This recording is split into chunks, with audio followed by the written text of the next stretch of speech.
Ooh, that was a solid warm-up dunk by Mark Sanko. Of course, Makoy Marcos will just... Oh, there's Will Gozum. Okay. Maybe he'll save the dunk for later. We are still here at the Phil Oil Eco Oil Center in San Juan City as we're taking a look at the warm-ups. Ooh, a windmill. I mean, forgive me if I'm getting carried away by this because this is what we want to see to start off the game.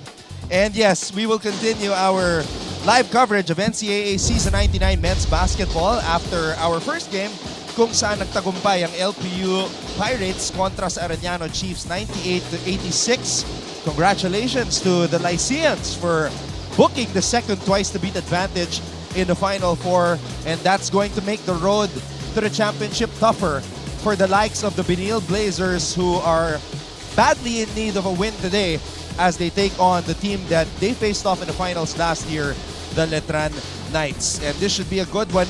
Important game as Benilde looks to move ahead of San Beda and JRU for an improvement of their chances in the Final Four. This is all seen live on GTV and NCAA Philippines, all over social media on Facebook and YouTube. And as usual, for all of the latest news in the world of sports, do check out GMA Sports PH. Mabuhay Pilipinas, ako po si Anton Rojas, working alongside our resident analyst, strength and conditioning coach, forever NCAA champion, Coach Hammer Martin Antonio. Good afternoon, Anton. Good afternoon, mga... Don't leave me hanging, brother. Oh, never. Mga kasama natin dito sa NCAA. Again, huling linggo ng elimination round natin, and games are really very important, especially para sa mga teams na naghahabol pa at may pagkakataon makapasok dyan sa ating Final Four. And of course, we're very excited to hear what both teams are thinking about coming into this contest, and we will get those stories from our courtside reporters in just a bit. In the first period, of course, reporting for Benilde, we have Diana Igual, and reporting for the Colegio de San Juan de Letran Knights, we have Hannah Arguelles. We will get to them shortly, but let's take a look at the team standings right now, Coach Hammer, para makita kung gaano ka-importante itong larong ito para sa Benilde Blazers. They are trying to surge ahead of San Beda, who picked up a huge win against JRU yesterday morning. I mean, Anton, if you're looking at the team standings, ang Altas meron pang pagkakataon makahabol. Pero yung baraha hindi na nga nila hawak. Ang JRU Heavy Bombers lost yesterday, so they go down outside looking in dito sa ating Final Four. Benilde Blazers 10-6, tied with San Beda Red Lions at 10-6. Pero dahil San Beda swept the season series against the Benilde Blazers, they are currently at the number 3 position. If St. Benilde takes care of business today, they would be at number 3. Ganun lang yan dahil ang San Beda still has 2 more games to play. Nakasecure na ng twice to beat ang Mapua at ang LPU. Moving forward, sila yung talagang magiging liyamado papasok ng ating Final Four. But it's still not a clear picture until the end of our eliminations on Friday. Yep, we've got 3 more game days to go after today. So marami pang pwedeng mangyari. But if you're Benilde, you want to duplicate what you did in the first round against Letran. And it was pure domination last October 22. Miguel Ocson, solid outing. He paced the Blazers with 15 points. Deo Cuaja was the only player from the Letran side who scored in double digits. And this was the game where Kurt Rayson just came back from a groin injury. So he wasn't himself. He only had 7 points. He's not suited up today, so he will not play in this second round matchup. Probably we have seen the last of him in a Letran uniform here in the NCAA. Unfortunate outing. But again, if you're Benilde, you want to duplicate what they did last October 22. But not that fourth quarter, which they only scored 4 points. May malaking box yan sa scouting report ni Coach Charles that he definitely wants to at least double that output in the fourth quarter. But again, you mentioned Miguel Ocson, Miggy Cortez, double digits. Kurt Rayson, a big loss. Nakausap ko yung kanilang PT, si PT Howell, na he would be going through a PRP treatment, going through rehab, and hopefully prolong his career and recover. Dahil yung mga hamstring strains, nagging. Pati yung groin niya, may tama. So, we're praying for Kurt Rayson. Of course, not the ending to his college career that he wanted. But again, nothing to be ashamed of. Let's talk about this team right now. A team that is looking very hyped and ready to go. But they dropped the ball in the last game against the San Beda Red Lions. In the 2 losses that Benilde had here in the second round, the game wasn't decided until the final minute. Yeah, of course. Benilde is a contender and we picked them as a preseason favorite. It was a very close game. Yung nagkatalo lang nga sa dulo, yung 4-point spread na yan sa fourth quarter lang nga nakuha ng San Beda because they were toe-to-toe. Tabla nung first half natin, halos dikit na dikit lang, 1-point lead. Madaming lead changes in the fourth quarter. But in the end, it was the execution by the San Beda Red Lions. Let's talk about the centerpiece, the reigning MVP Will Gozum. Actually, let's just talk about him when the game starts because we have less than a minute to go. The Letran Knights. They're just playing for pride. They're playing to pick up as many wins as they can bago matapos ang elimination round. Yeah, you got to take care of business. You got to bring some momentum going into season 100, which is a big season for all the teams. Getting that much-needed win against Arellano Chiefs, 67-58. I did this game. Nag-run pa dito ang Letran in the fourth quarter para ma-secure yung panalo dahil malakas din yung arrive in the second half ng Arellano. But of course, Letran taking care of business, fast break points. Their defense was stout in that ball game. Second victory of the Knights under new head coach Renzi Bahar. So kahit papano, maganda ang moral ng Letran coming into this game against the Benilde Blazers. So let's turn it over to our Coliseum announcer to introduce the starters for this matchup. Blazers! Center number 13, Paul Turco. Guard number 8, Mix Oxon. And guard number 5, Prince Carlos. Small forward number 4, Felipe Marasigan. Power forward number 0, Will Gozum. Their head coach is Charles Chu. Now starting for the NCAA. Starting unit for Coach Charles Chu, Prince Carlos, Felipe Marasigan, Paul Turco, Will Gozum, and Miguel Oxon. So that 1-2 punch of Gozum and Oxon continuing to start in these last couple of games for the Blazers in the elimination round. For the Letran Knights, Stephen Garupil, Deo Cuajao, Ira Batalier, Rafael Go, and a guy who is showing a lot of promise and has been promoted to one of the main guys now for the Knights, Kobe Monje. And here's the matchup between the two coaches, Charles Chu and Renzi Bahar.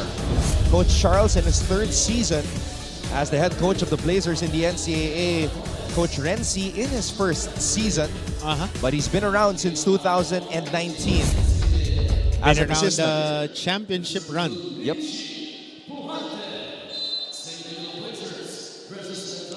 And Monje is going to jump it up here against Turco. Cuajao almost getting control of the basketball, but it's picked up by Prince Carlos. At ang nakabantay dito kay Prince ay si Deo Cuajao. It's Garupil shadowing Miguel Oxon. Good pass. Ganda na yung elbow action nila. Elbow, you got a hammer screen, you got a back pick on the other side. Expertly executed by Prince Carlos. Laki ng improvement ni Prince Carlos sa pagmaneho nitong opensa na to. And Prince Carlos has started every game for the Blazers in his final year in the NCAA. Oh, that fast? Garupil missing on that short stab.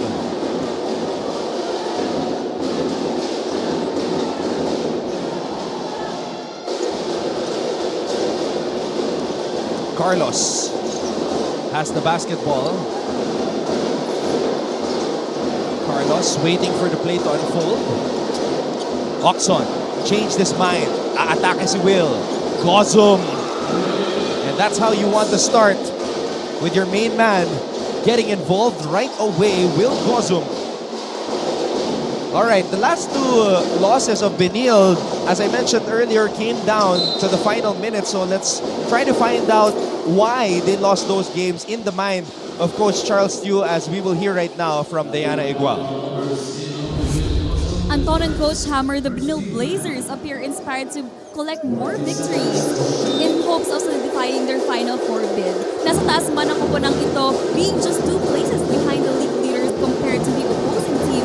Head coach Charles Chu advises his players to not treat today's game as an easy work, just because of the difference in standings. Now, referring to their losses in their most recent games, assistant coach Paulo Layog said that basketball is a game of mistakes, and while they believe that their system still stands, the team made a lot of mistakes during those games, which cost them the losses. Now, the rest of the coaching staff just continues to remind the team of how level the playing field is every day and how the team was concerned up to the final minutes. What do you think about this, Anton and Coach Hammer? Coach Hammer, what mistakes did you see? What do you think Coach Paulo was referring to in those losses? Well, I mean, Coach Paulo has a different vantage point from what I'm looking for. Pero, kasi with the way Benilde was playing, they were trying to take turns. Take turns on who will attack, who would be the point of attack, and who would be the focal point of their offense. As we see this execution ng mga big guys ng Benilde, 2 baskets coming off passes by their guards. Yun yung gusto ni Coach Charles Chu. They want to move that basketball has energy. Yun yung mga gusto nilang makita instead of settling for isolation plays. And in addition to that, early in the season, Coach Charles was telling me he felt that there were some times where players became selfish. And that's why nahihirapan lalo na sa endgame ang Benilde Blazers. Let's now get to the Letran side and hear from Hannah Arguelles. Thank you so much, Anton. Sabi nga nila, when you're at the very bottom, there's nowhere to go but up. At mukhang ganyan ang mindset ng isang Kobe Monje na naging player of the game in their most recent matchup laban ng Arellano Chiefs, which mind you, was their first win in the second round. At nang makausap ko si Kobe Monje patungkol dito, ang sabi niya sa akin, kahit hindi ako maging player of the game, basta mabigay ko lahat sa opensa at depensa at syempre manalo, okay na sa akin yun. Dagdag naman ni Coach Renzi Bahar patungkol kay Kobe Monje, maigi niya daw talagang pinupush siya sa mga trainings dahil according to Coach, this is your time in your season, so take charge palagi, especially down the stretch. Kaya tingnan natin what kind of Kobe Monje we'll see in today's matchup. Anton and Coach Hammer. Thank you, Hannah. Yeah, and it became Kobe Monje's season all of a sudden because of the injury to Kurt Rayson. This was supposed to be Rayson's year, but then because of his injury, na-fast track yung pagiging main man ni Kobe Monje. Next man up. I mean, ganyan yung winning, Anton. It doesn't care how you feel. It doesn't care kung sino yung ready. If you want to win, you gotta take care of business, whoever is there. So Kobe Monje capitalizing on the opportunities for him. Ganyan ang buhay. Kailangan mo maglaro, kailangan dumiin ka, kailangan may gumawa. Speaking of gumawa, Prince Carlos making mincemeat of the Letran defense, and over on the other end, Ira Batalier gets involved. Garubil maneuvering his way to the basket. Kursunada ko talaga itong si Garubil Nung kalaban pa lang nila yung San Beda, nagpakitang gilas. And he's a freshman na malaking guard na merong good length and defensive instincts. So may mga building blocks talaga itong Letran. And Garupil was part of the merry-go-round of point guards na unfortunately were bitten badly by the injury bug. I mean, they started the season with Nico Fajardo as the point guard, and then coming off the bench, Kier Paulo Calves. Both of them got injured. So Kurt had to play a little bit of point guard, and he got injured. So, oh my, it's been that type of a season for the Letran Knights. And at the end of the day, somebody needs to step up. Yun lang yan. Minutes will be there, opportunities will be there, so you gotta play.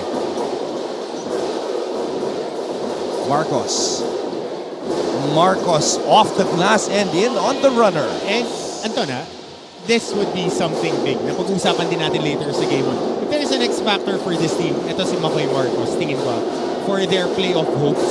Dahil nung nakaraang laro nila against San Beda, nakita ko na yung lineup na tinatago ni Coach Charles. Yung Sanko, Marcos, Corteza, tsaka Gozo na sabay-sabay with a guard. Kayang mag-switch, highly skilled tulad ng mga post moves na ganyan, interchangeable offensive and defensively. So yun yung mag-dictate kung paano sila in the playoffs kasi kaya nila mag-match up with size and speed.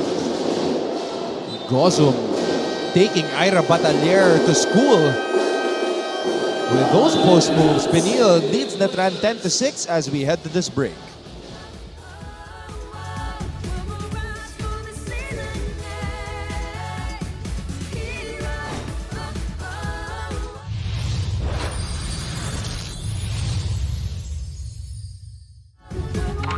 unpredictable na mga laban. Walang tigil na kulitan. Dito lang yan. Bolahan!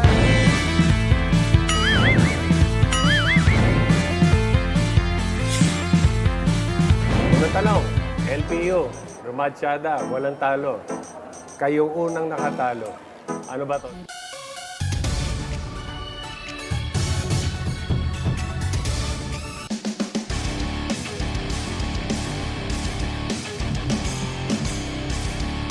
A series of moves from the reigning MVP, Will Cosum. And you can see that he's got his game face on. These were his averages on the right side of your screens. When he won the MVP last season, you can see the points and the rebounds are down, but the assists and the blocks are up. Dahil Will is now shifting into more of a small forward. A little bit unnatural for him kasi alam mo, ito personal take ko lang to when it comes to players na ang skill set ni Will is pang 4 na agile. Dahil interchangeable na ngayon yung 4 and 3 wing position dahil 4 out 1 in ang opensa ng mga tinatakbo. Mas naglalaro siya on the perimeter when in fact, ang advantage niya is being a quicker big guy and being a guy that runs the floor really well. Nakakuha siya ng mga transition points and he can crash the boards coming from the perimeter. And this is going to be the last matchup between Havilanar and Gozum that we will ever see in the NCAA. And we know about the history of both these guys. Been through many wars against each other. Ganda ng pagkaka-execute ng play na yun. A little bit slower than expected but on the screen and short roll, alam ni Paul Turco na kung saan manggagaling yung help eh. Help was coming off the corner, lumilipad, libre. Libreng-libre yung shooter niya. Sayang lang, naubusan ng oras. Wow. Santos. Good up screen. Good step up screen. Just too tall. Ganda ng step up screen. Na-set up si Kevin Santos na yung in-stride nakuha niya. Isang sausaw na lang tapos iaangat yung mga gusto niyang tira. Walks on. Monhe with the board. You know, next year is going to be exciting with this trio of Quahao, Monhe, and Santos. They're going to have the best off-season of their lives. They should. To get in the best shape of their lives. Alam mo, Anton, parang overrated naman yan. Parang every off-season should be the biggest off-season of your life. Meron ka lang 5 off-season. You're coming off high school, and then you're second year going to your junior year, and then your senior and fifth year. Yan dalawa lang na yan ang importante. Yung build-up mo is yung unang dalawa. Yung una medyo adjustment period pa yan eh. Yan, every off-season may naidadagdag ka kung gusto mong gawing career talaga ang pagbabasketball. Kasi hindi ka pwede mag-stagnate eh. And that's the thing. Not every player has the best off-season exactly. of their life. That's why you need to lock in. Lock in. And those players, nakikita natin every year, umaangat yung laro, nadadagdagan. They should give JP Maguliano of EAC a call. Oh, he just got in the best shape of his life. So they need to have a Maguliano type of off-season Dapat. to make the next level. Because he's a candidate for Mythical 5 Most improved. this year and most improved. Although marami ring players na nag-improve. Jacob Cortez. Jacob Cortez is another player that comes to mind. That's a monster leap from being the third point guard in the roster for Chure Escueta, going to the number 1 scoring option and one of the most exciting guards in the NCAA. So whatever Jacob and JP did, if you're a Letran fan, you would want Kevin, Kobe, and Deo to have. Get in the gym. Well, syempre kakarga ako dyan, Anton. Kasi if you're healthy, if you're strong enough, and you can play within the hits that you would be getting in the NCAA, madali na lang mag-basketball pagka-condition ka eh. Yan ang prerequisite. Kailangan malakas katawan mo. You know what? I think Monhe actually got slimmer. Yeah, from last season. Diba? Parang last year, mas malapad siya. Kasi Mas 4 bato-bato. nilalaro niya eh. Ngayon, So now it looks like he tried to get lighter. at saka takbo rin kasi siya ng takbo this season. He was playing really exclusively as a perimeter guy this season. It's not like Cyrus Ventura of Perpetual who you can really see the evidence. Mas in the malaki weight kasi room. talaga si Nitura second year. So nag-mature yung katawan with the training and he really put in the work. At the end of the day, you have to put in the work. And there's no shortcuts to it. You want to get stronger, lock yourself in the weight room. You want to be more skilled, you got to take one of your coaches. If it's Kevin Santos, kailangan kung gusto mong gumaling, umaga, tanghali, gabi, in constant communication kayo ng big man's coach. Kasi yan lang yan eh. And you have to play. You have to play para makuha mo yung timing. And from the eye test, you can really see who put in the work during the off-season. I mean, laging ganun, Anton. Winning does not hide itself. Lagi kang ma-expose. You put in the work in the off-season, makikita sa laro mo. You took a break in the off-season, it shows in your game. Bola na kay Gozom. Harap-harapan, tinirahan si Javillonar. Karupil. Dinedepensa ni Naive and it's Javillonar and Gozom again.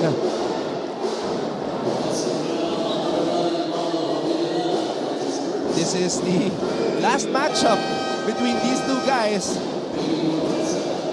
But you know, the thing about Will and Pau, despite everything that has happened, you know, at the end of the game, they shake hands, they tap each other's backs. Anton, competitors respect other competitors. Kung ikaw, makikipagbanggaan ka dyan kay Javillonar, tapos titiklop ka, di ka rin respetuhin yan. Ganun din si Will. So, if you play tough and he plays tough, that's where you gain respect. And remember when Angelo Helsano of Perpetual came in, played extended minutes, and played well. Paulo Javillonar gave him a welcome. At the sa end. after nung game, inakap ni Paulo. Kasi ganyan ang basketball ito eh. Binangga pa nga ng dalawang beses eh. Kailangan you earn your stripes. Pero pag nakapasok ka and you got that stripes, may respeto na sa'yo. You'll know right away here exactly. in the NCAA whether a player will back down or not. Exactly. Especially if you're new. At winelcome ka na ng mga players, you gotta man up. Tsaka, markado ka sa lahat ng coaches. Lahat ng coaches will know you until the day that you retire from playing. Timeout muna tayo. Benilde leads Letran 12-11.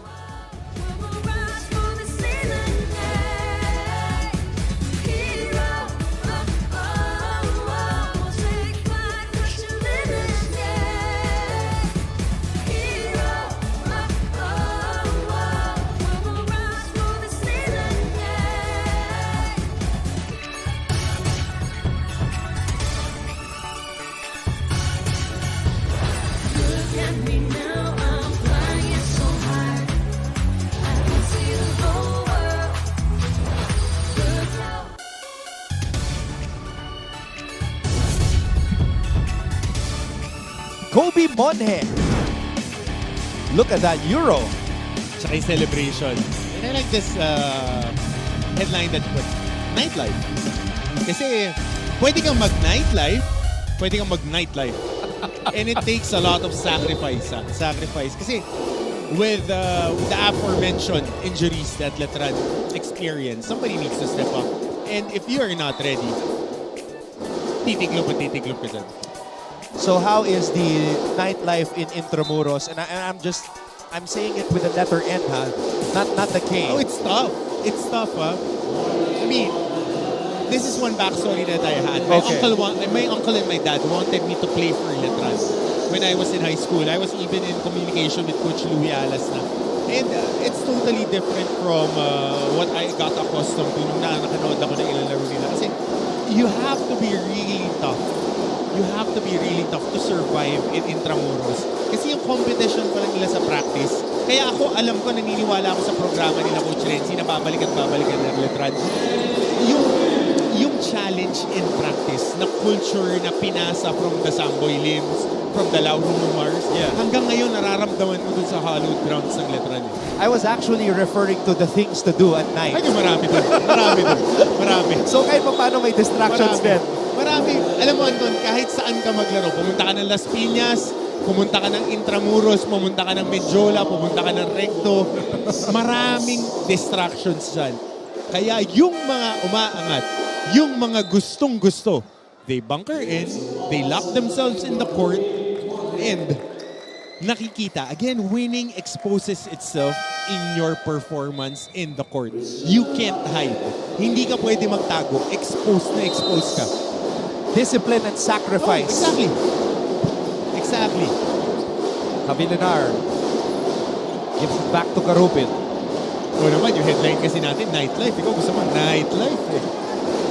Hey, I'm done with that life. No. Jumawas. Tapos ka sa demon time. Karupin. Okay, back to the ball game tayo.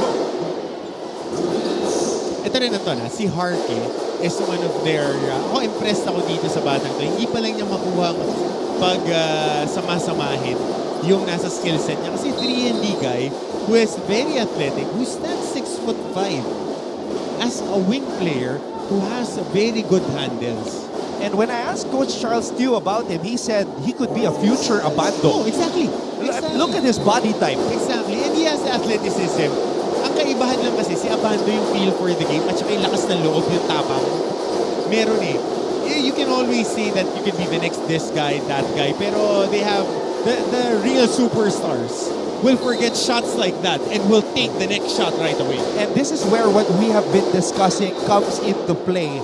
If Harke can put in the work, Yun naman yan eh. the 1 a day, the 2 a days, and the 3 a days. Kasi Brad, yung Renz Abando, nung player pa lang yan ni Coach Chris Calagio, laro niyan larong bigas eh, kabuhayan eh. Kailangan dumiin para dun sa pangarap niya. And it's not to say anything about Harke, pero iba kasi yung mentality ng mga nagiging superstar. Babalik ang bola dito sa Benilde as Bohorcelo will check in for Karupin. At saka Brad, pati yung mga nasa Korea, Enka, at Chibug eh, Brad. Ganun katindi yun. Kasi siya, I mean, Renz Abando is a lightning in a bottle. Ganun yan eh. Once in a lifetime natin makikita yung mga ganung talent na would go to the NCAA, take it by storm, sweep the season, sweep all the awards, and take care of business, deliver you a championship. Madalang na madalang yung ganun. Mga Romel Adukol, yung mga nagre-resonate talaga through generations. Hanggang sa, sabi nga natin, season 130, pag-uusapan pa rin yung Renz Abando. And just to put that into perspective, Abando was only the 4th rookie MVP in NCAA history. And I will say that we are lucky because we might have another rookie MVP. And as you said, madalang na madalang yun. Madalang yan. Pero ito, Anton, we're playing a close ball game. Very low scoring. Pabor to sa Letran that their defense is holding on. You want to be having a puncher's chance sa dulong round. Pagkakalaban mo itong Benilde. Lalo na pagka maganda yung atake ni Pau Javilinar. Wow! Pau Javilinar is pumped up. Big boy moves. Letran is on top, 15-14. Bola na kay Naive. Javilinar playing defense as if he were in the finals. Defending Robbie Naive. One of the few times I've seen Javilinar guard a guard. Actually, yan yung underrated kay Pau Javilinar. Pagka nagkakaroon sila ng jump switch on the pick and roll, nakita na natin yan during his playing career throughout it. Pag nagja-jump switch, as we see this big boy move, na yan sanay tayo nakikita. Pero yung pagka nagsuswitch siya sa gwardiya, and he is able to stay in front and delay that first attack, masalo niya dun sa guard, and then makabalik yung tao, ang laking value niyan, especially for his pro career. Surprise early entry here for Benilde. Tane Davis. A bruiser. Like if you would look up bruiser, if you would Google it, you know, this guy, Ano ko ba? Polynesian blood eh. is that type. Oh, Polynesian blood eh. And all for the family yan. Laging protective instincts ni Tane Davis mataas eh. Nakikita natin yan na kaya nagsasacrifice siya for the team. And this is only going to be his third appearance this season, Coach Hammer. And that's if if he comes in. Anton, you know that I like the way that he plays. I like the way that he sacrifices his own numbers, his own minutes, despite being a little bit more limited when it comes to skills. Pero alam mong buhos pag naglaro. Maybe you're just saying that because you want to recruit him in your football team. Well, that ship has sailed a long time ago. I would like to hold on to the memories, but no go. No go for Coach Hammer. I like being able to walk during Sundays with my dog. Bohorcelo, baseline jumper, does not fall. And at the end of the first period, wow, we are back to square one, or are still here at square one. 15-all. We'll be back for quarter number 2.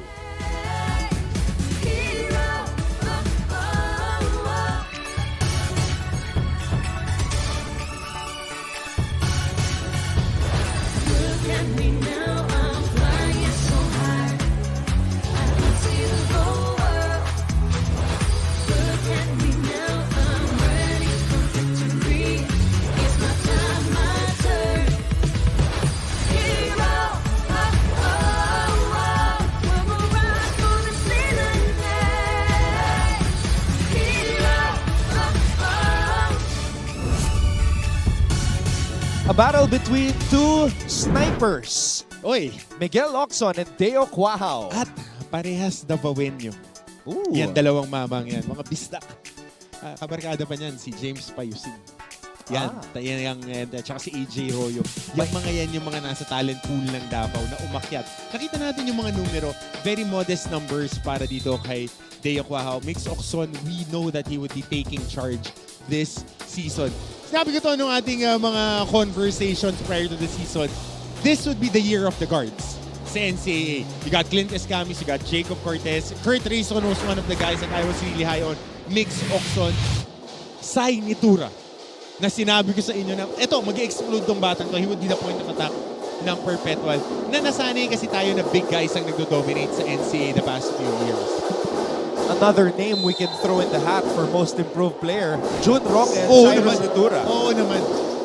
So interesting, ano? At Interesting. saka ang kagandahan, matagal pang maglalaro sa NCAA ang mga mamang yan. And I would also throw Roque's name in the mythical 5 Yep. with his numbers. Definitely one of the highlight players that we have. Sure mo yan? All-star? No? If only we had a dunk tracker. I wonder who had more dunks, Kevin Santos, Enoch Valdez, or Jun Roque this season. Enoch. Ano? Kasi marami siya nakukuha sa transition. Pero yung pinakamalakas, yung ferocity, Kevin Santos. Kevin. parang may galit pagka dumadunk eh. Alright, let's go to Diana Igua. In a crucial matchup that could determine their Final Four fate, team captain Robbie Naiveg goes on the court knowing that today's game holds the key to securing their coveted spot in the semis. Aniya nga niya, there were a lot of inconsistencies for sure, referring to their most recent games, pero dagdag nito na it's not about the system, but more of us players not being able to play what the coaches wants us to play. If anything, I just do not want to end this round with another loss. We really need those last 2 games. Now, as the leader of the squad, he promises that he's here to make his chief presence felt bilang dagdag motibasyon at kumpiyansa na rin para sa kanyang mga teammates. Ayan muna para sa panig na ito, Anton and Coach Hammer, balik muna sa inyo. Thank you very much, Diana, for that update. Monhe knocking down a triple. Alam mo, Anton, yesterday I watched the game of JRU and San Beda. Kung may laro lang din yung Benilde doon, I could have taken that photo na si Robbie Naive, Peter Alfaro, Rai De La Rosa, and Josh Tagala, that championship-winning squad ng Red Cups magkakasama. And then they're playing their final years in the NCAA. And all of those guys really aiming to make it in the Final Four. Kaya lang, isa doon sa tatlong kapin na yung malalaglag. Ito yung tira kanina ni Kobe Monhe.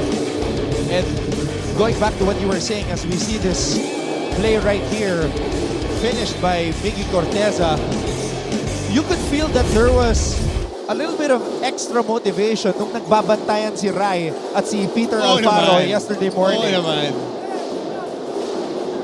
talaga yun eh. Kasi you would, parang tayo, pag naglalaro di ba? Pagkakalaro natin yung mga closest friends natin, meron tayong pass na makipagbakbakan talaga. Kasi after ng game, tayo din magkakasama ka tayo. So that's the best competition when you can compete against your brothers. Naive on the move, too strong. Payne Davis had an opportunity, pero pumito ang referee. And now we will go to Hannah Arguelles for this report on the Letran side. Thank you so much, Anton. Na makausap ko ang head coach ng Letran Knights na si Coach Renzi Bahar patungkol sa kanilang unfortunate loss in the first round laban ng Benilde Blazers. Ang sabi sa akin ni Coach Renzi Bahar, against Benilde, we need to be aggressive sa energy right from the start. Ito daw ang main reason na sila'y natalo. Dagdag pa ni Coach na kahit daw being in the Final Four is no longer in the cards for the Knights this season, gusto pa rin niyang maglaro ang kanyang kupunan with the same intensity they had in the beginning or even more than that. Yan daw kasi ang character na gustong i-imbibe ni Coach Renzi sa kanyang mga players. Kaya let's hope that the adjustments the Knights have done can help them march to a victory for today's matchup. Right, Anton and Coach Hammer? Yep, they would love to get a victory against Benilde. Konting pabaon bago matapos ang season na to. Springboard yan. Lahat ng pwede mong ibaon na kumpiyansa at panalo, kuhanin mo. Kasi culture yan, Anton. I mean, we know Letran. I personally know Letran. How tough they are and how challenging this season is. Pero alam mo yung programa eh. Yung programa babalik at babalik kasi may kultura sila na hindi magpapatalo. Story din yan eh. Story program talaga. 8 championships since the Final Four era. Naloko nga si Prof. Randy ng LPU. Prof. Randy Saktalan. Sabi ko, pinanonood ko pa kayo ni Kuya Rado di Malibig kino-cover niyo yung finals. San Sebastian, saka Letran. And then the following year, Letran na yung nag-champion. Yung back-to-back nila ni Kirby tsaka ni Chris Calagio. I saw a clip recently of that year with Coach Aldin Ayo. Oh, when he was battling stomach flu and fevers. Nakakwentuhan ko nga eh. Madalas ko nakakwentuhan si Coach Louie Alas during the pandemic. Kinukwento niya na ang laking bagay ni Coach Aldin for that squad, character-wise. Kasi kung paano siya nagko-coach, ganun siya kadiin maglaro. Yung backcourt nila underrated. Yung John Paul Pryor. Monhe launching another 3 in and out. Prince Carlos with the board. Kailangan maging student of the game. Kailangan lalo na, Anton, yung season 100 natin, we will be showcasing a lot of the championship pedigrees ng mga schools natin dito. Monhe. Oh, you can see, this is a preview of Colby Monhe with the green light. Unchained. We were supposed to wait until season 100 to see him play like this. Hindi na siya mag-aantay. Na fast track bigla. Oo. Kahukom. Itong guy rin na to, si Joshua Kahukom, who had a very good game against San Beda, who played for the Red Cubs with Coach Manuel Nigo. Itong si Josh Kahukom, I was really impressed with the way and the control that he had on the offense. Dahil next year, he would be one of the guards along with Gabi Cometa and the other guys sila Ancheta na magtitimon para sa koponan ng St. Benilde. And he would be the veteran na antabayanan natin. Kahukom. Oh, confidence. Narinig yata. Sinabi ko, nasobran sa kumpiyansa. Kasi loaded to Loaded tong team na to. You got the Ordonio boys coming in, Eusebio coming in off his residence here, coming off State U. Itong si, of course, Tony Inot will be playing for CSB. Justin Sanchez will be there. Gabi Cometa. So, talent-wise, they are up there. So, it's safe to say na hindi mauubos ang Benilde. Hindi. Arms race yan. Despite losing Carlos, Corteza, Flores, Gozum, and Naive. Oo. Pero mabigat kasi yung Corteza at saka Gozum sa tinatakbo nila rito. Yung maturity when it comes to the offense and yung selflessness ng dalawa to play within the system. Kasi ang laking bagay niya, no? Right on cue, cross-court pass and assist by Miggy Corteza. Look at Will. He's not playing around anymore. He shouldn't be. Will Gozum is locked in. Biggest lead of the game for the Blazers. 27-22. Batalier. Batalier, double team. Oh, pinasabit si Mara. Nakapayong sa kabila. Kinuwasanan ka.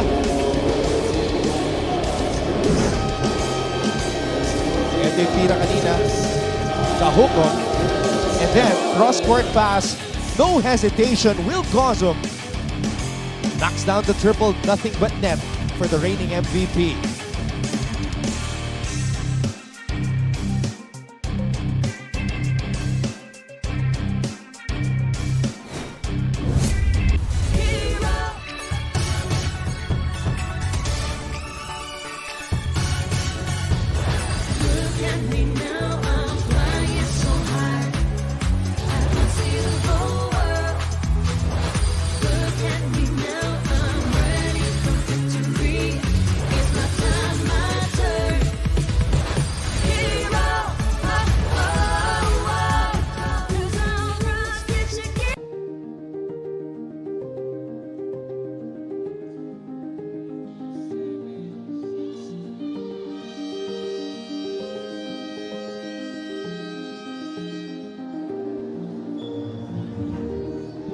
Smile Cam, our last Sunday Smile Cam in the elimination round. Sunday fits also. And thank you so much for tuning in. Oh, hey. Naku, baka ma-recruit na to, ha?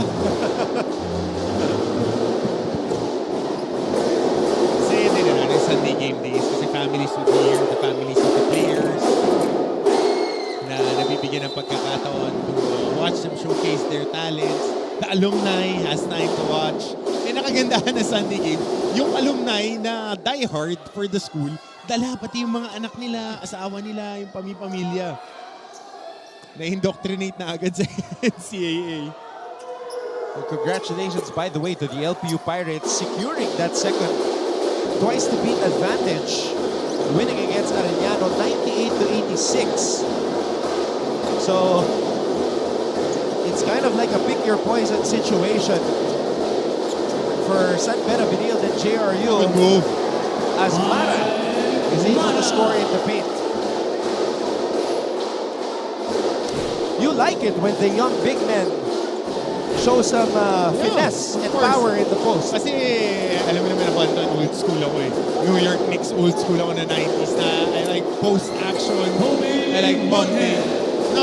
Not the LJ back spasms LJ na tumitira ng 3-point shots, but I like big bruisers. You like the Charles Oakleys, the Anthony Masons. My Masons, favorite player. the Charles Smiths.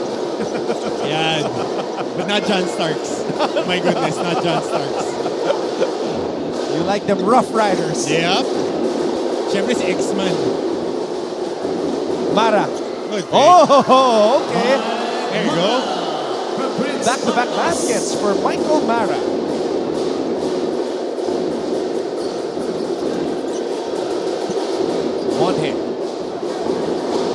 Monhe against Oxon. Quick hands. Carlos. Back to Will. Ready to shoot.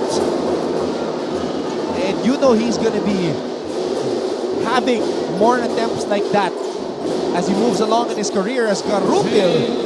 Aggressive drive to the basket. Husay nitong Garupil. Meron talaga eh. Meron siya. Lalo na pagka-open court. Tapos tingnan mo siya on-ball defender. Kasi marunong eh. Tsaka nakakaintindi siya kung saan kinu-communicate yung screens. So yun yung mga tinitignan ng coaches on how you handle ball screens as a guard. Deo Cuajao. Oh, hanging in the air.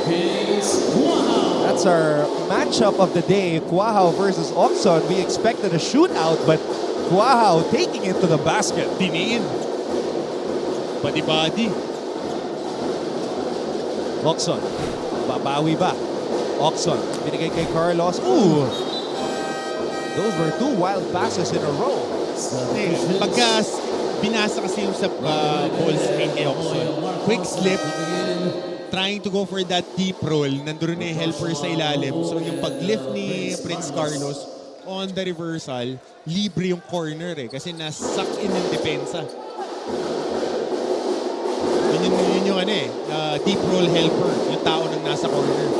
Kaya lang medyo tragic Johnson yung pasa diretso sa outside.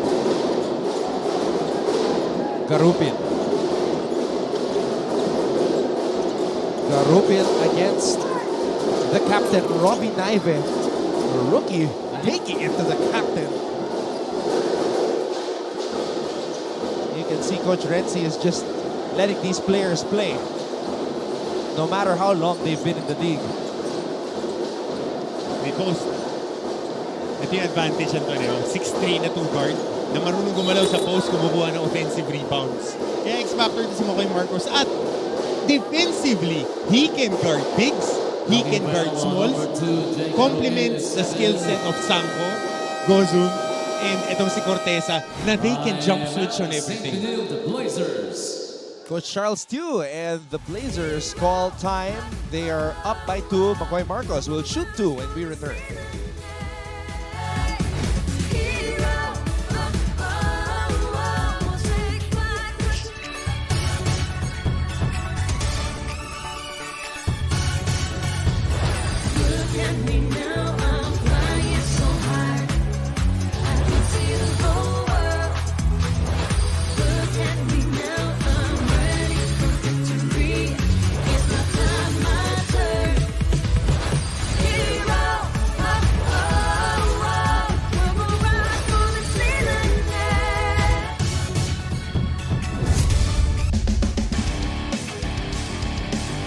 Michael Mara.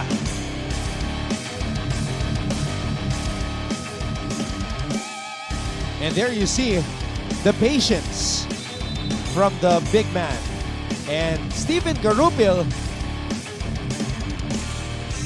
Deo Quajao with a steal here and attacking Miguel Oxon. Look at the hand time. Medyo may konting bomba pa sa taas para maiiwas yung bola.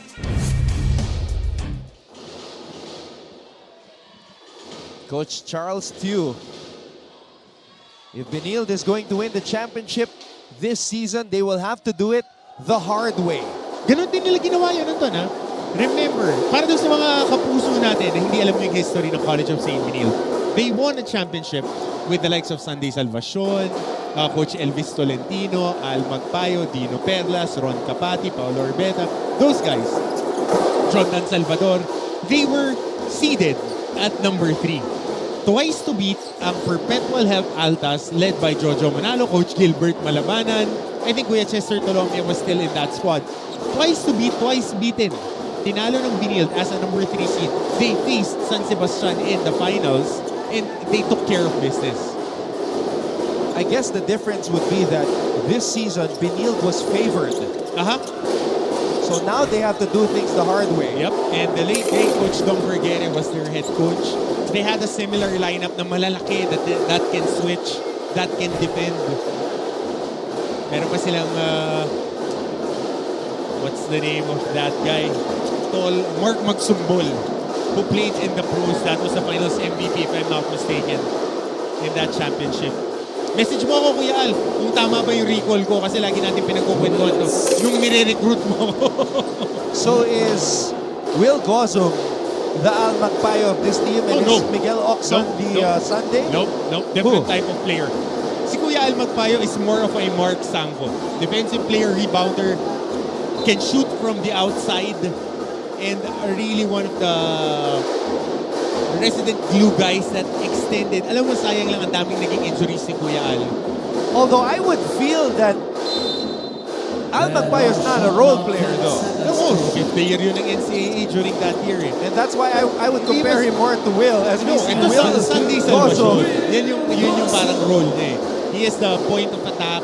Sa kanya umikot yung opensa. But ang nagpa-champion kasi dun sa team na yun, the other guys. It's the other guys that really stepped up defensively. You can see Will Gozum's entire vibe changed. He's no longer playing around. He's no longer just going through the motions. He's got his game face on and the aggressiveness is there. It's winning time for Will Gozum and the Blazers. Blazers. Although he misses the free throw there, Garupil aggressive to the basket, and here comes the runaway train. Gozum taking off. Mara grabs the miss, trying to create space. Naagaw ni Batalier.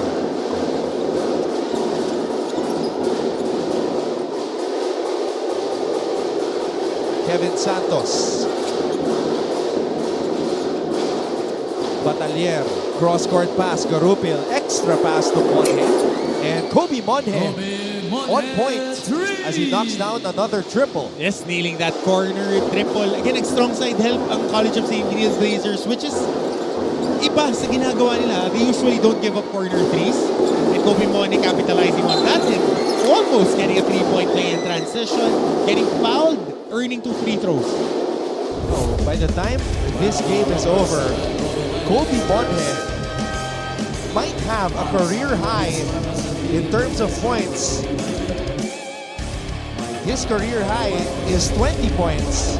So very much attainable at the rate he's going. Ayan, teka, binalikan ko yung mga conversations namin ni Kuya Al na kailangan pa nilang talunin yung perpetual ng 3 beses para pumasok lang sa Final Four and then pumasok sa finals. So yun yung Kaya hindi na bago to. dumaan sa butas ng karayom. Legit na yun yung championship na pinaghirapan. Kasi liyamado din yung ano dun eh. Baste. Yung mga Roy Falcasantos, Kuya Jam Alfad. And then the following year, nag-back-to-back sila na championships. Talking about San Sebastian. Kuya Paul Reguera, who's also part of the coaching staff ngayon ng San Sebastian. Carlos for 3. Avindenar comes up with the board. Garupil. Diretso, almost a finish. Sinisigawan na ni Pao eh. Relax lang. Pero nakita kasi siya ng atake eh. Nakita siya ng deep atake. Ayun, kinakausap ni Pao Villar yung rookie. Kasi sabi niya, last shot time, relax lang. May pagkakataon silang tumabla dito. We just need to execute on display. And those types of turnovers right there have been hurting Benilde the entire season. When they look disconnected and the body language does not look good after they commit the error. Carlos has to let it fly. Hits Carlos nearly getting that buzzer beater to fall. And when we come back, we have another edition of Bolahan Barangay edition with Becto and Ann Gabriel from the Game On set to the Barangay. Abangan.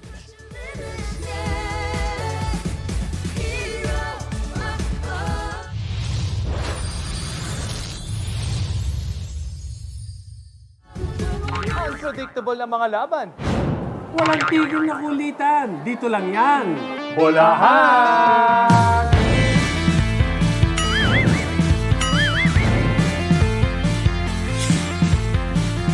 Unang tanong, LPU, Rumatsyada, walang talo. Kayong unang nakatalo. Ano ba to? Nagkataon o pinaghandaan nyo dahil wala pang talo? Talagang pinaghandaan namin, no? Kasi LPU talagang ano yan eh, contender sa Final Four and then pwedeng lumaban ng championship. So talagang mindset namin, kami yung unang bibiktima. EAC General, ibig sabihin leader yan eh. Nakikita ko naman, every game, yung leadership mo. Ngayon sa school ba, ganun ka rin. Na pag sinabi nung ikaw yung namumuno na, "Uy, dito tayo kakain ha. Uy, dito tayo."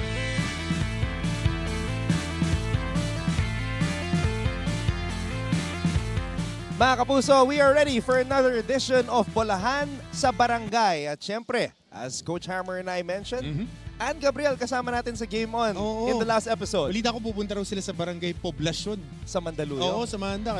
Maraming mga liga dyan. Ang daming mga whole court na dikit-dikit. So, kasama si Pekto, no? Yep. Baka naharang din si Pekto, no? Nakipaglimahan. Linggo ngayon, ha? Mula alas 6 ng umaga hanggang alas 7 ng gabi, dire-diretso yung mga laro sa ating mga barangay courts. Alright, punta na natin si Pekto at saka si Ann.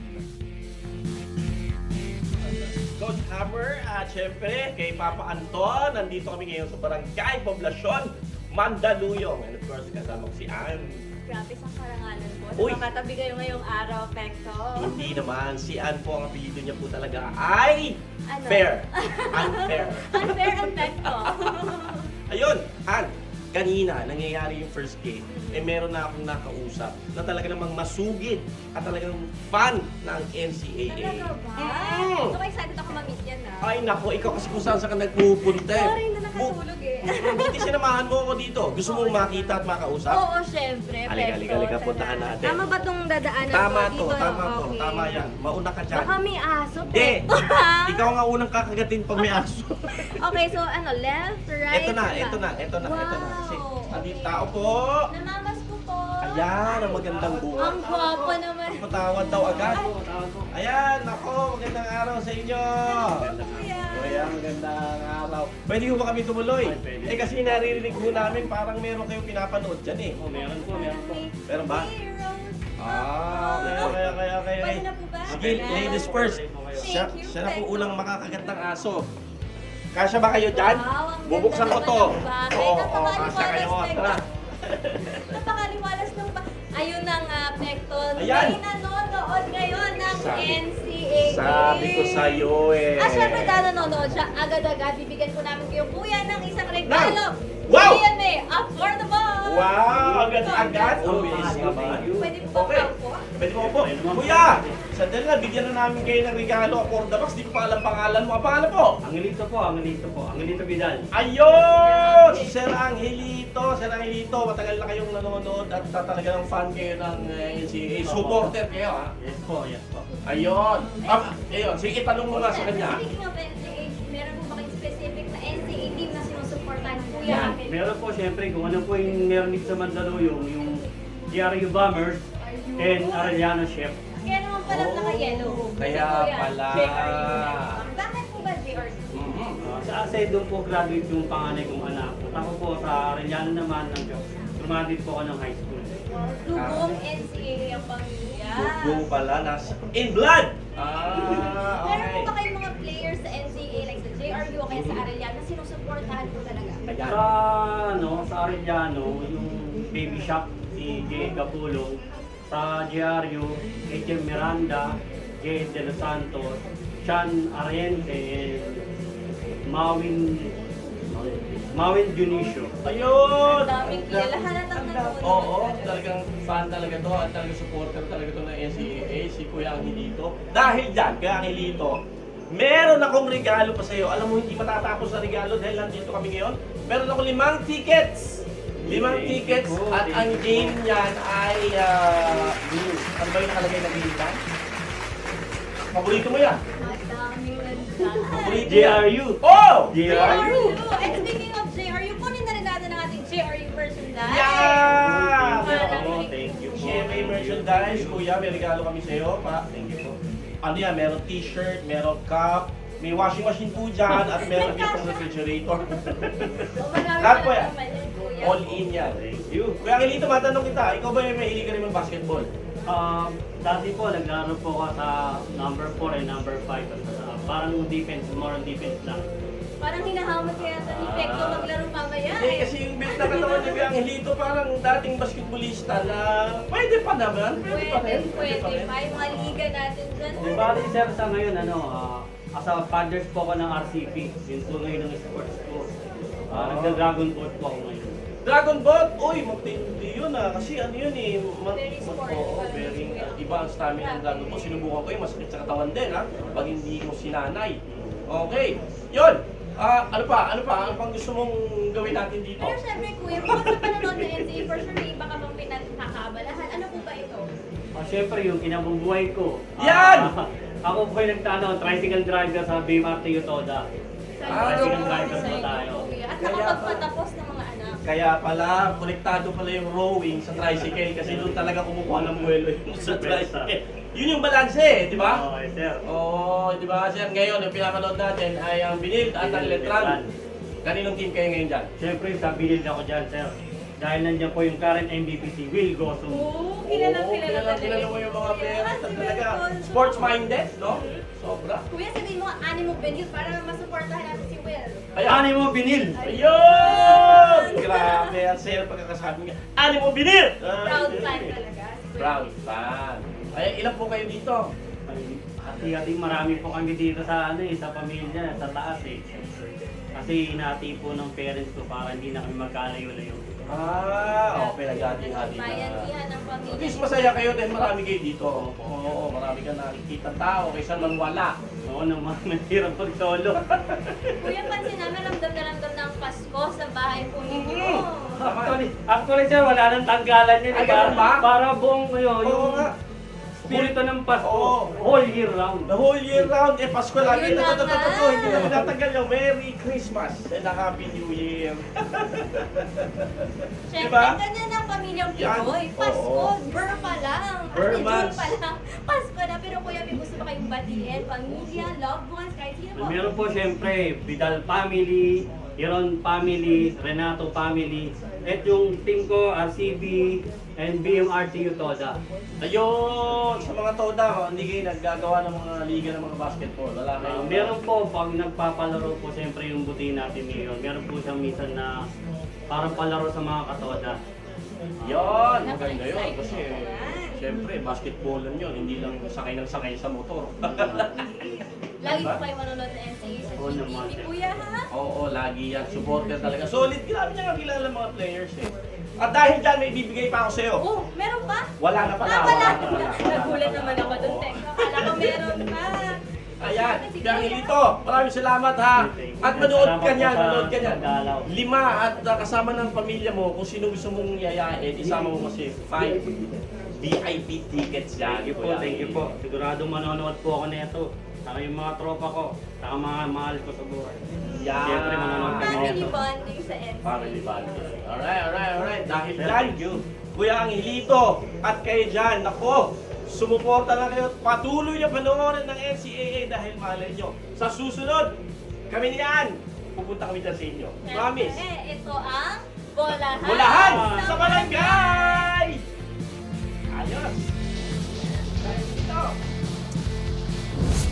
So, where are my tickets? Hindi mo pa kasi pinupuntahan yung di ba Anton sa inyo sa may barbershop sa Pasay, lagi mong pinagugupitan, nagka-tricycle ka, ako sa amin sa Papadama Toda, sa Road 8 Toda, Dama Patroda, yung mga tricycle drivers sa amin, lagi naglalaroin. Saka dun sa pinag-aantayan nila ng mga pasahero, may TV talaga, and usually, lalo na pag linggo, basketball ang pinanonood, NCAA, mula umaga, nung maaga tayo nagsisimula, hanggang sa last game natin, hanggang game on, yun yung mga pinanonood, diba? At laking bagay niyan, especially mga partiya ng NCAA family natin. Palapit na ang Final Four, magkakaproblema na naman Oo pagdating nga sa tickets. So again, great job to Pekto at syempre isa sa ating mga junior anchors and Gabriel.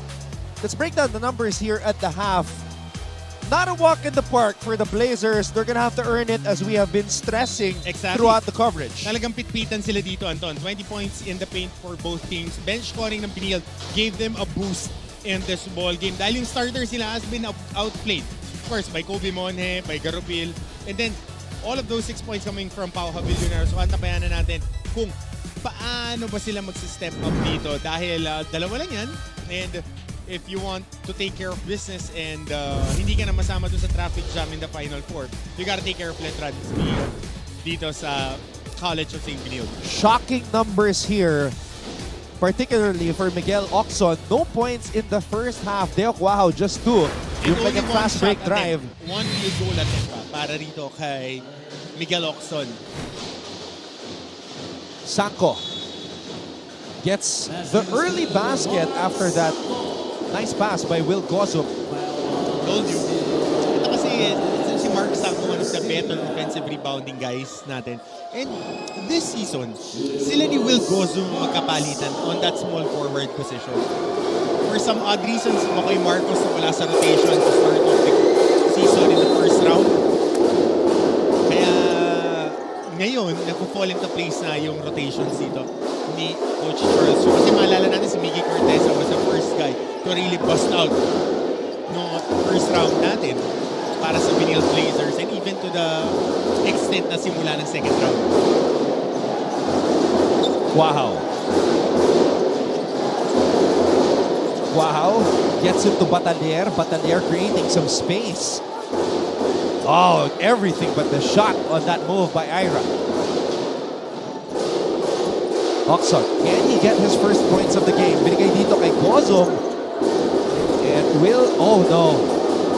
Natuhod yata si Will. Kumang na Charlie Horse.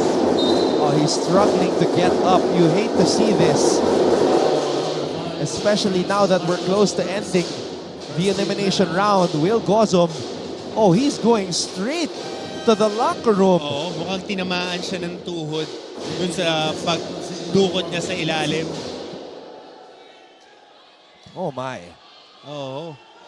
Kasi dito biglang pumito rito dahil there was an advantage. Ito yung huling play dun sa pagdukot. Ayun o, yung contact ng tuhod ni, I think that was Batilier dun sa leg ni Will Gozom. Masakit yan, Anton, kasi malapad yung legs ni Will Gozom pag natamaan ng solid na tuhod. Hopefully it's just a Charlie Horse. It's a contusion. Monhe. Oh, he is on point today. Kobe Monhe with 16 points. 4 points away from a career high, or matching his career high. He needs 5 to break his own record. Be going for it. Carlos, inside pass, Corteza. You know his numbers are about to go up with Will Gozom in the locker room. Monhe. Oh, go. Smothered.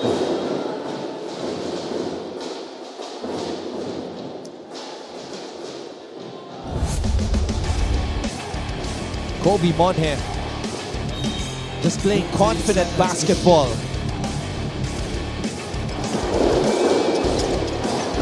Wow.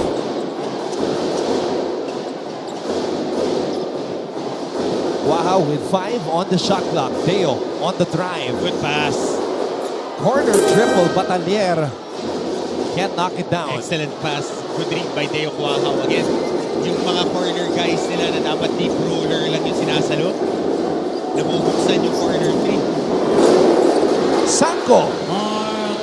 Ay, gusto yun, Anton eh. Malaki, rebounder, defensive player na top.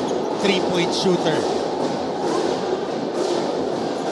7-point lead for the Blazers. Sinesenyas nga na Charlie Horse yung nangyari nung training staff nila. Gusto ko mamaya, maganda matanong ni Diana kay P.T. Irvin kung ano ang nangyari sa kay Will Gozom. Kasi contusion yun eh. Mukhang Charlie Horse talaga. Pero sa ngayon, puntahan muna natin si Hannah Arguelles. Thank you so much, Anton. It is a neck-and-neck game at the end of the first half. And as Coach Renzi Bahar entered the dugout, he complimented his team. Ayon sa kanya, we are in a good position. Kumpiyansa lang talaga ang kailangan natin. Tapos paalala naman ni Coach sa kanyang kupunan, mas kinakailangan niya daw ng energy sa defense. No hesitation sa offense because according to him, kailangan po yung tapak sa inyo to take those shots. At huling paalala ni Coach, he needs his players to perform at a higher intensity. Yan muna mula sa panig ng mga Knights, Anton and Coach Hammer.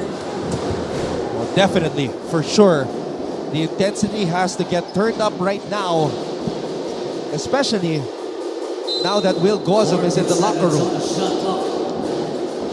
Usually quick quad stretch yan. Maganda ma-confirm dahil yung mga ganyang injuries, masakit yan, Anton, for the most part, pero madaling makarecover. Kasi yun yung parang pasa, nagkapasa na solid na tama. Isi-stretch lang yan, spray, stretch your quads, good to go. Bukas na masakit yan. And Will Gozom is back now on the bench for the Blazers. Naganyan ako, Anton, eh. Nakatama sa akin si Sino? Brian Paundo. Sakit eh. Nalala ko pa yun eh. Kala ko si Big Mac. Hindi, si Brian Paundo. Pagka hard show ko, inabula ko ng inabula ko, sampul eh. Oxon still can't buy a basket. Lining blanks, Big Oxon. And this is concerning for the Blazers. Avilanar loses his balance. Here comes Miguel. Oh, dangerous pass recovered by Prince Carlos Arciaga. Corteza. Miguel Eto Corteza. si Arsiaga din. Maganda yung basketball IQ niya in spot minutes. Pag nabibigyan siya ng opportunities. Kausap mo nga si Coach Charles before one of their games that I covered. They asked him, bakit hindi nagkakaroon ng minuto ng si Arsiaga? Gaano? Sabi lang ni Coach Charles, kasi naghahati sila ng minuto ni Mara. Kasi si Mara naman, mas fighter.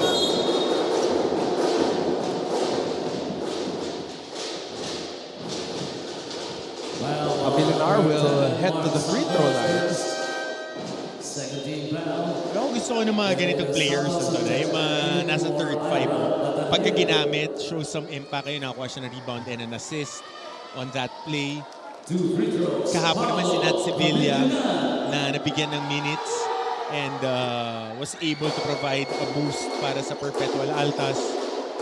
Yung mga ganyan, kasi towards the latter part of the season, you want to commend guys who stayed ready na kahit sa practice bumabakbak sila, nabibigyan sila ng pagkakataon to showcase themselves.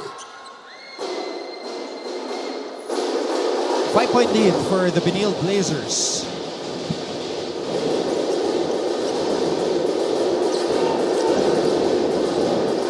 Corteza giving it to Sanko. To Celestine. Corteza contra Santos. Corteza. Wow! A masterclass of footwork in the post shown by Miggy Corteza. Veterano na rin, pasensyoso na dun sa galaw. Malalim-lalim na yun. Uy, Six. hindi nilulo yung backdoor. 6 points in the period for Corteza. Prince Carlos could not finish with the left hand pero may foul na tinawag. Foul on number 10, Mark Sambo is second. Good presence of mind para dito kay Garufil. Gusto na lang niyang i-rebound touch, tatapikin papunta sa kanyang kakampi. Take a break. Benilde still leads Letran 46-35.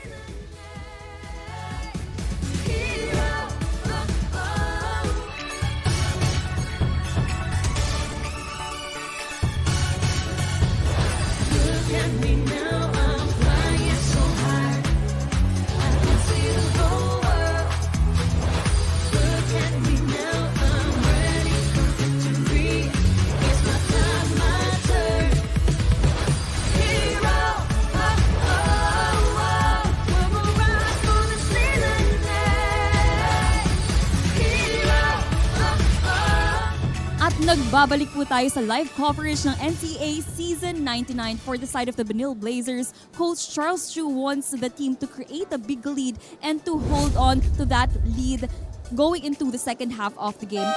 Coach Charles continued to challenge the team in the dugout, emphasizing that the biggest problem that the team has right now is their turnovers. As for the adjustments, this starts, and in the words of Coach, limiting stupid fouls, creating a solid defense, and energy-wise to put more into their plays. Now, for another update, Will Gozum came out of the court earlier and is in pain after being hit on his right leg. After being iced on his right leg, he is now sitting on the bench, but it is still unsure if he can go back on the court for the remainder of the game for today.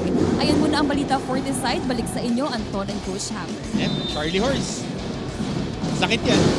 Kasi malapad yung quads mo eh. Pag tinamaan yung pasahan yan, malaki. Ang gamot lang dyan, Anton, is stretch. Papanatin mo talaga para hindi mag-settle yung pasa. So based on that report by Diana, hindi nila pipilitin na palaruin si Will. Dami nilang player eh. Saka quality yung mga players nila eh. So if you're the guys on the floor right now, you gotta extend this lead to protect Will Gozum also. Yeah, of course.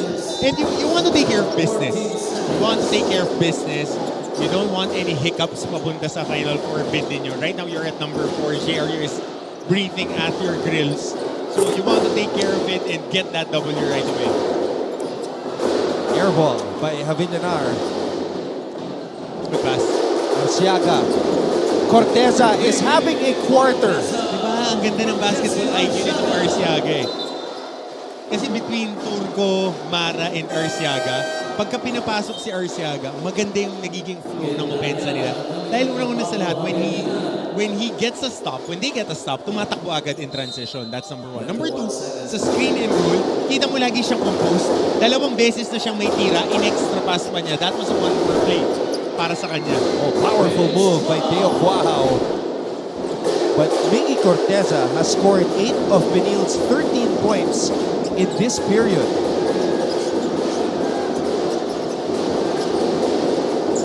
And they get the ball to the hot hand, Corteza. Dinedepensa na, double team. Tinulungan ni Kevin Santos. Garupin. Quahao. Quahao on the drive. Sorry miss at the rim. Oxon.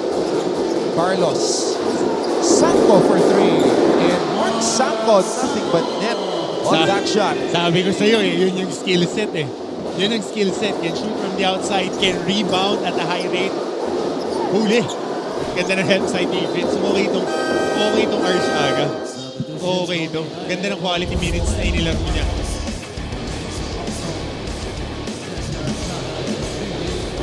Mark Sanko, another triple for him. Ay kasi Austin Crozier Diba? Fighter na may tira sa labas na madiin. Although Austin Crozier had a unique shooting form. Basta pasokan dun. Alam mo, yung mga bata ngayon na nauuna forma bago yung shoot nyo muna. Tsaka nyo naayusin yung form. Basta nasushoot, yun lang naman yun Parang baby shark yung kamay ni Austin Crozier Pag tumitira ng tres, yung isang kamay nasa ilalim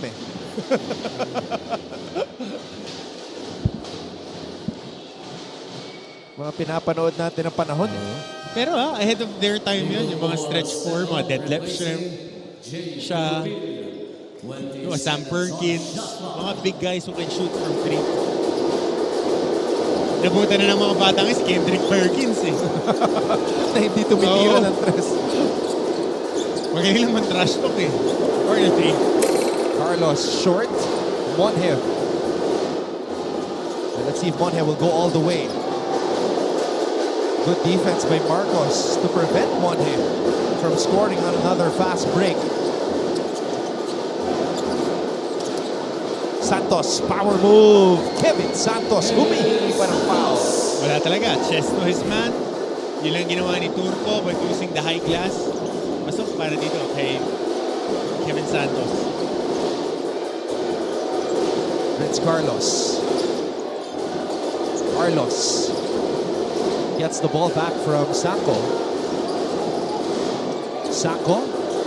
Naive fakes, steps back. Sanko. Another one. His second triple here in the period. His third in the game. And Benilde with their biggest lead of the contest at 11.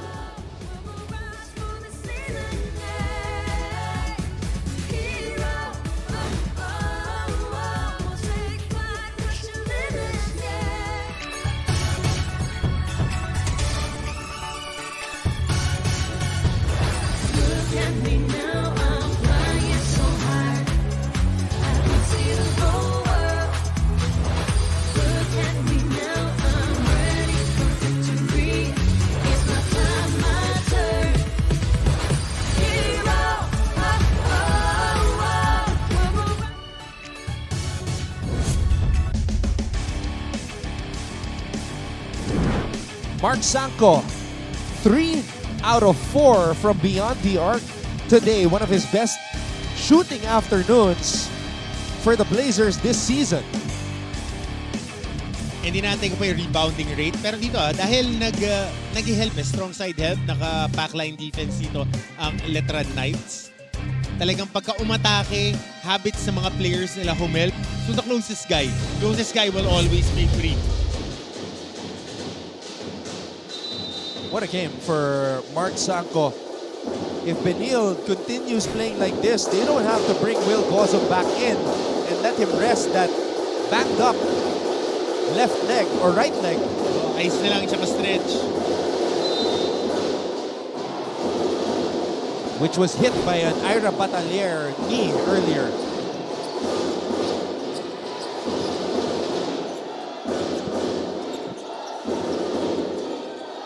Jumawas. Jumawas to Monhe. Monhe on the drive. Sidestep. Kobe. In and out. Napako sa 16 si Monhe. Still 4 points away from matching his career high. One more. Sanko decides to take Good it to the read. rack. Good read. Ganda ng double high action and then extra screen pa para kay Sanko ni Paul Turco. And then yung hard close out, dribble to the baseline, attack using high glass. Bohorcelo, high arcing triple. Good answer here naman para sa Letran. Dahil kailangan nila yung field goal nila. Matagal silang hindi nakakuha ng basket. Naive. One more play.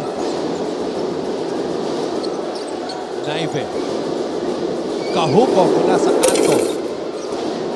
Monhe with the board. Bohorcelo heat check. Jumawas. Interesting combo. Two lefty guards. A lefty. Wala ka nang bubulungin sa Back. bench eh. Wala ka na anipis ng bench ng Letran ngayon. They've been, sinabi nga natin, they've been bitten by the injury bug. Wala na eh. Kung sino nandyan, ready dapat maglaro. James Jumawas, rookie. Bohorcelo was a reserve and then elevated here to the active lineup.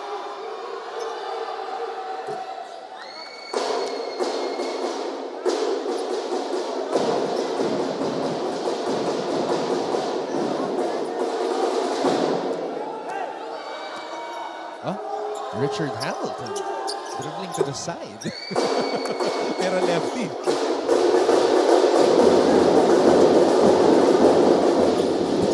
Naive. Oxon, can he get on the board? Good pass. Ganda ng passing dito ng CSP East to West action. Oh, Turco working the glass. All five guys being able to touch that rock para rito sa kapanan ng CSP. Third team foul. Shot clock 14 seconds. 59 seconds to go here in the third. Turco. Naive. Oxon. Not yet.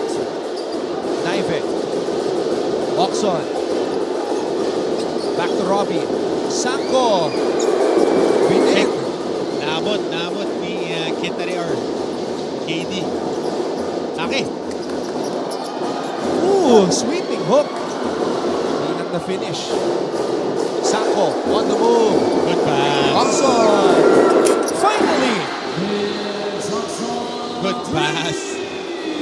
Forcing the pace to be faster and then using that hook pass. Spread shooting drill yun. Weak side outs.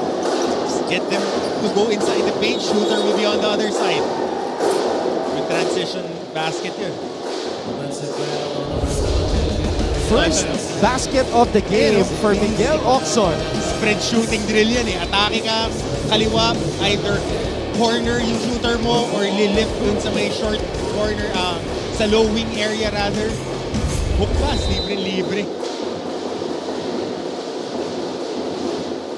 Chance for the last shot here. Naive. Naive. Oh, erased by Kevin Santos was Kahukom. So that will do it for the first 3 quarters of play. Coach Charles Tew and his Benilde Blazers have an 11-point advantage against the Letran Knights.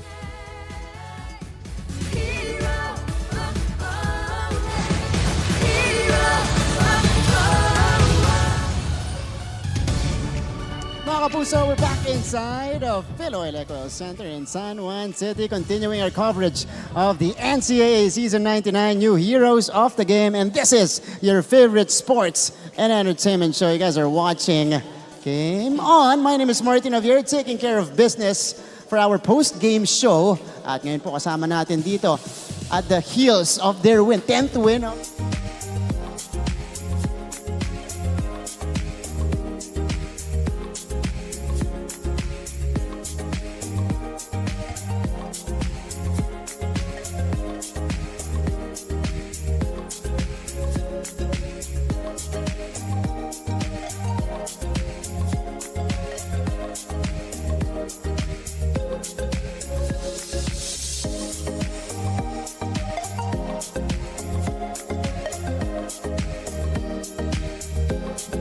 A collection of very interesting spectators here in our last game, in our last full week of NCAA Season 99 Men's Basketball. Glad to have you with us as we witness this matchup between Benilde and Letran. Don Rojas alongside Coach Hammer, Martin Antonio, and of course, working hard at courtside, Diana Agual reporting for Benilde, and reporting for Letran is Hannah Arguelles. 11-point advantage for the Blazers, who are looking to bag their 11th win of the season.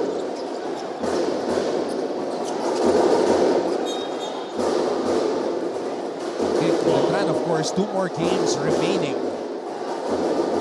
And after this, they will have San Beda in their last game, which is incidentally also going to be the last game of the elimination round.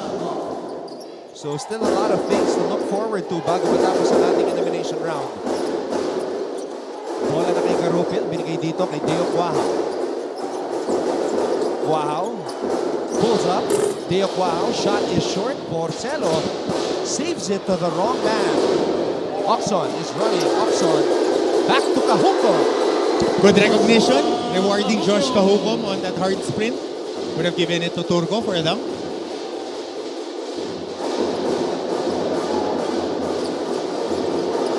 Porcelo.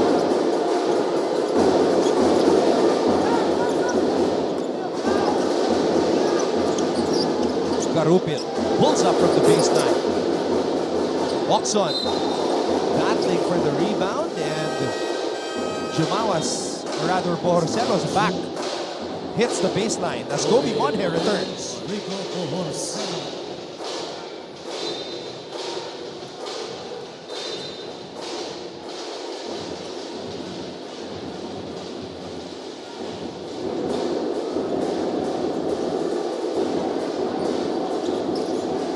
Knife it.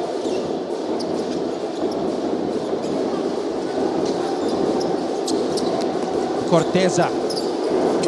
Jump hook by Mickey Corteza. What a second half he is having. He and Mark Sanko.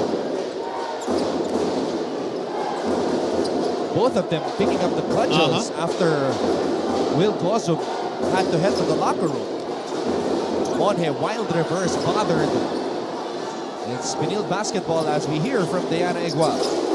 With Will Gozum still not returning on the court, Coach Charles in their most recent huddle asked the rest of the team to keep on stepping up and to put more and more effort in this final quarter. So far, Anton and Coach Hammer, Coach Charles is happy about the sudden confidence na ipinapakita ng kanyang koponan. Paalala na lang nito na wala pa rin sila sa pwesto para maging kampante. If anything, they just have to keep doing what they're doing right now o kaya naman ay higitatan pa ito. That's it for the side of the Blazers. Anton and Coach Hammer, balik sa inyo. Yeah, no reason to be complacent at all, because some pundits would say complacency is one of the reasons why Benilde had a poor first round, not living up to the hype and expectations. Pero at the end of the day, Anton, kailangan lang naman nilang pumasok sa Final Four para magkaroon ng chance for the championship. Again, babalikan natin yung championship na kinuha nila sa mahirap na paraan. Tries to beat yung kalaban, tries to beat ka. On the last game of the eliminations, kailangan lang talunin yung UPHR pa nun para makapasok sa Final Four. They were able to do it. They were able to beat Perpetual twice. And then, nanalo sila sa San Sebastian. 11 seconds on the shot clock. Marcos. Oxon. The hook up coming off that elevator screen. The hook up for 3. Ball goes out of bounds. It's Letran basketball. And speaking of the Knights, we have this report from Hannah Arguelles. Thank you so much, Anton. It is a tense last few minutes, especially with the door to a win against the Benilde Blazers slowly closing for the Letran Knights, losing their advantage on the scoreboard. Coach Renzi Bahar is frustrated, to say the least. Kaya naman paalala niya sa kanyang koponan, push the ball, be aggressive, and do not give up since a lot can happen in a single quarter. Yan muna ang quick update mula sa mga Knights, Anton and Chamber. So a fast-paced offense. Yan ang hinihingi ni Coach Renzi Bahar as they are playing catch-up. But they've got to get those shots to fall through the net. Ano dun yung mga tira, kaya lang hindi nahuhulog. Oxon, long step back. Kahoko spins into trouble. Mama sa sapatos.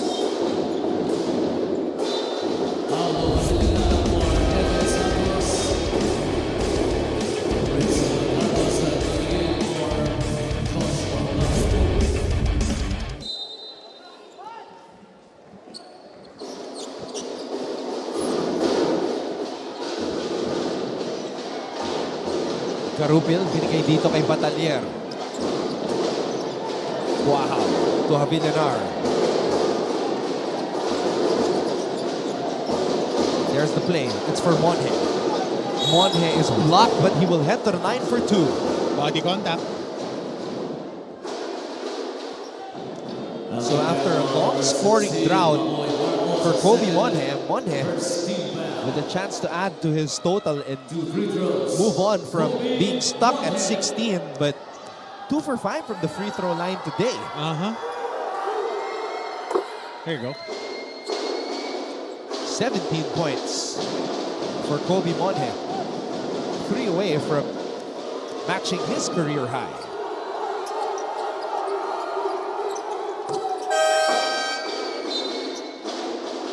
Problem is, Letran is down by 13. So they need to make a run here. Nakakuha naman sila ng stops, hindi lang sila makakonvert.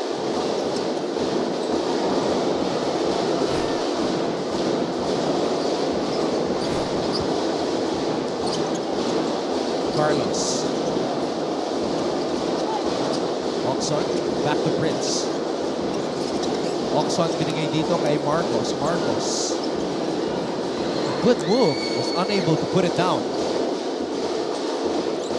Karupil, sidestep. Karupil.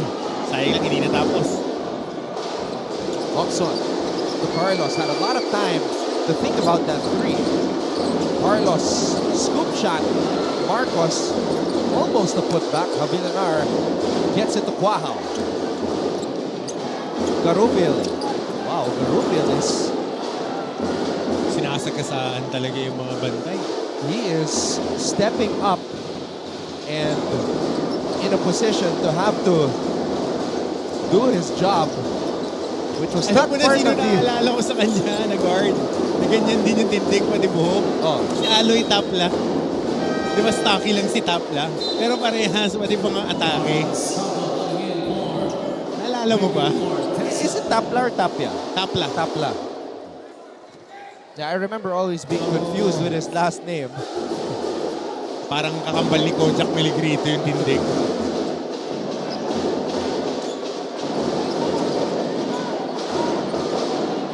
Rupil. Similar plays being run by both teams. Oh, tough shot. Tough shot. Quahao humihingi ng foul. Dea Quahao, by the way, has 2 more playing years here in the NCAA. So he will play beyond season 100. Pahihirapan yan. So, despite playing for his 3rd school in college, meron pang 2 taon dito sa NCAA. Si Deo Quahao. And the thing is, I covered him when he was playing for his previous school before the pandemic. So, I was actually surprised to know na may 2 taon pa si Deo.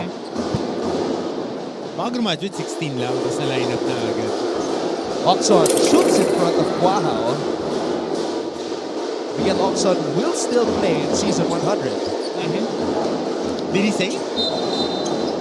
Well, unless he changes his mind, he did not say. But eligibility, yes. Malakas sila pag nandun si Oxon, ha?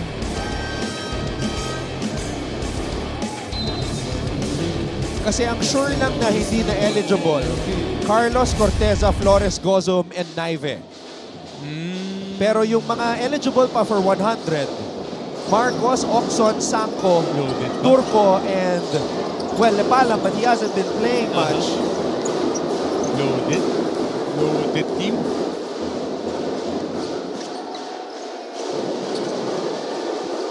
Kasi kahit na 0 out of 8, 0 out of 9 the whole game si Mix Oxon, pagka endgame, iba buo yung low.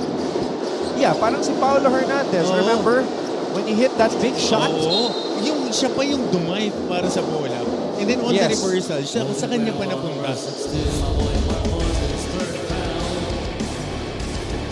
Ayan to, no? Ito yung value ng Makoy Marcos. Kayang sumwit siya big guys na hindi nasasaktan gaano si Coach Charles. Kaya lang kailangan niya magbigay ng foul dun sa pihit ni Batillier.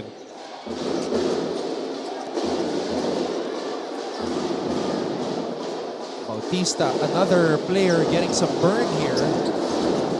All of a sudden, for the Letran Knights, Justin Bautista. Exit screen para dito kay Mix Oxon, getting in rhythm for that 3. Right on cue. And Benilde is up by sweet 16.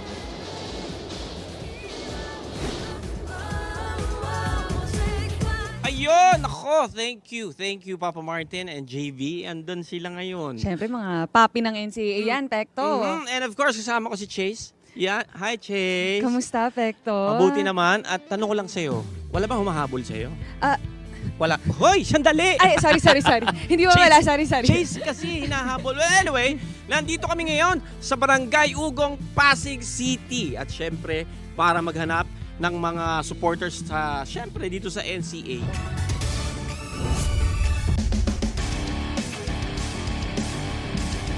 Miguel Oxon was scoreless in the first 3 quarters. But here in the 4th, turning it on like a microwave, getting hot in an instant. And after this, Coach Charles and his Benilde Blazers has one more team remaining on the schedule, and it's the EAC Generals.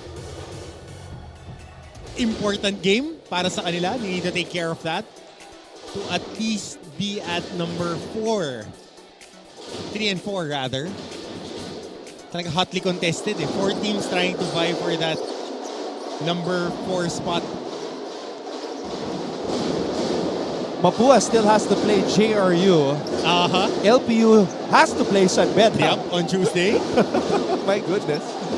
Yun ang kagandahan ng scheduling eh. Sa dulo, magbabakbakan pa kayo. Bautista.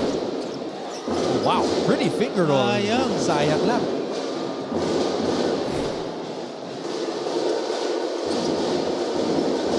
Carlos against Bautista. Mara against Javilinar. Well, you can see Javilinar very invested in that matchup. And look at him run. Wow, all the way.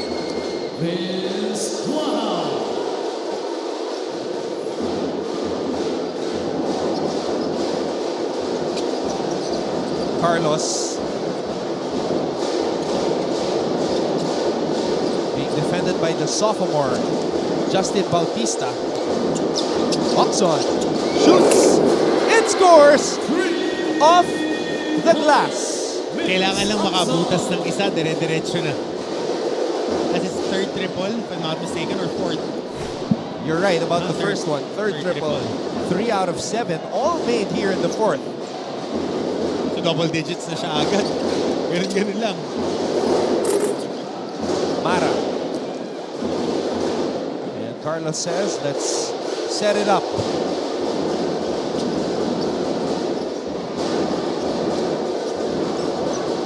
Oxon still moving. Still a threat. And still forcing Letran to foul him. Mara, a lot of contact. And Justin Bautista gets it up ahead to Deo Quahao. And then the response by Miguel Oxon.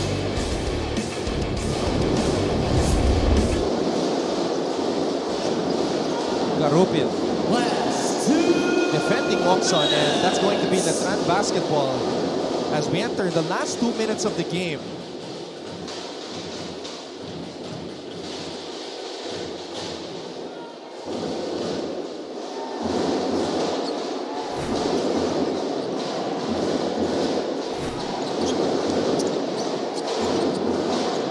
One hit.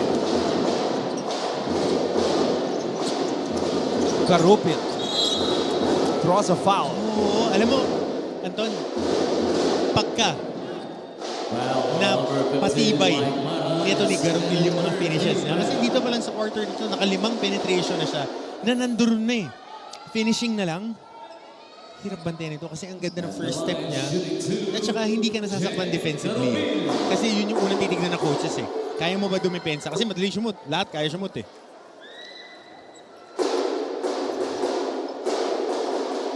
First impressions last, and I will never forget the entry of this guy, Steven Garupil. Sanbeda Letran.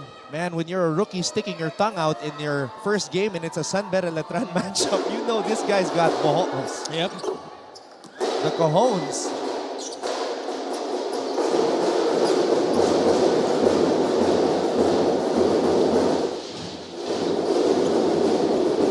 Oxon.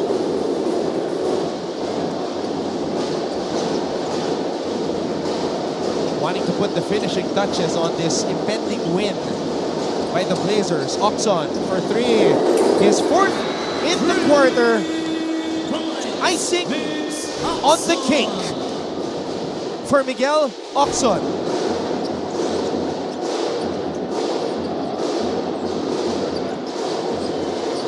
Monhe.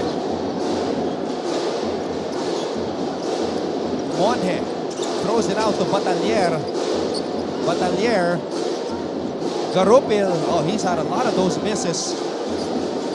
So, there's a little bit of polishing needed. Oh, finishing. Yan ang gagawin niya. Magsi-skill work ngayong off-season.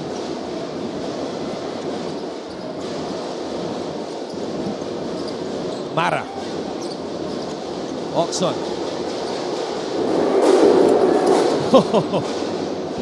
Akala ko, back shot from the other side yung naman. parupas ko.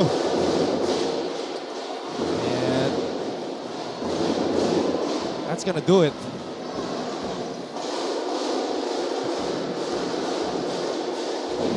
Another decisive win for Benilde over Letran. As Coach Charles Tew and his Blazers improved to 11-6. Letran falls to 2-15. The Blazers are back in third place. Letran Knights 54-72. Final tally 72 for Benilde, 54 for the Letran Knights. Big win for the Benilde Blazers, securing that number 3 position right now. Sanbeda half a game behind. Talaga yung mga panalo, importante papasok ng Final Four.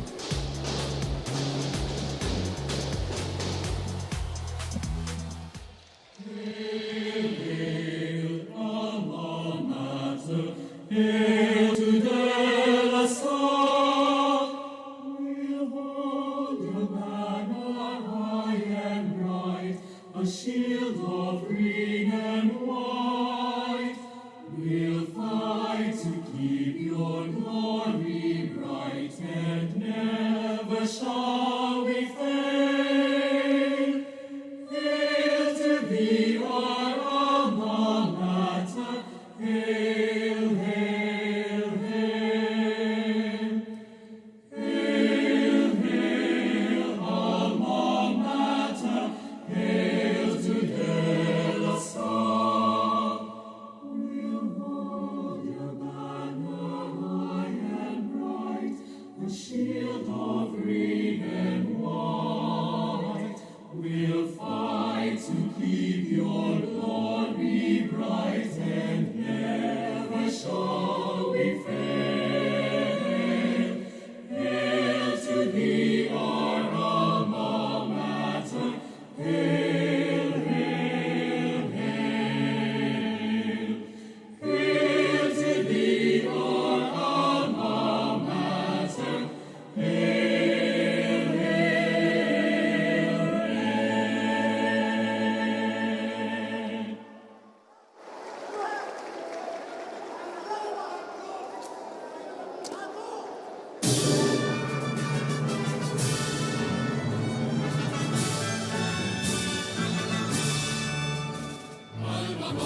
Final score 72 for the Benilde Blazers, 54 for the Letran Knights.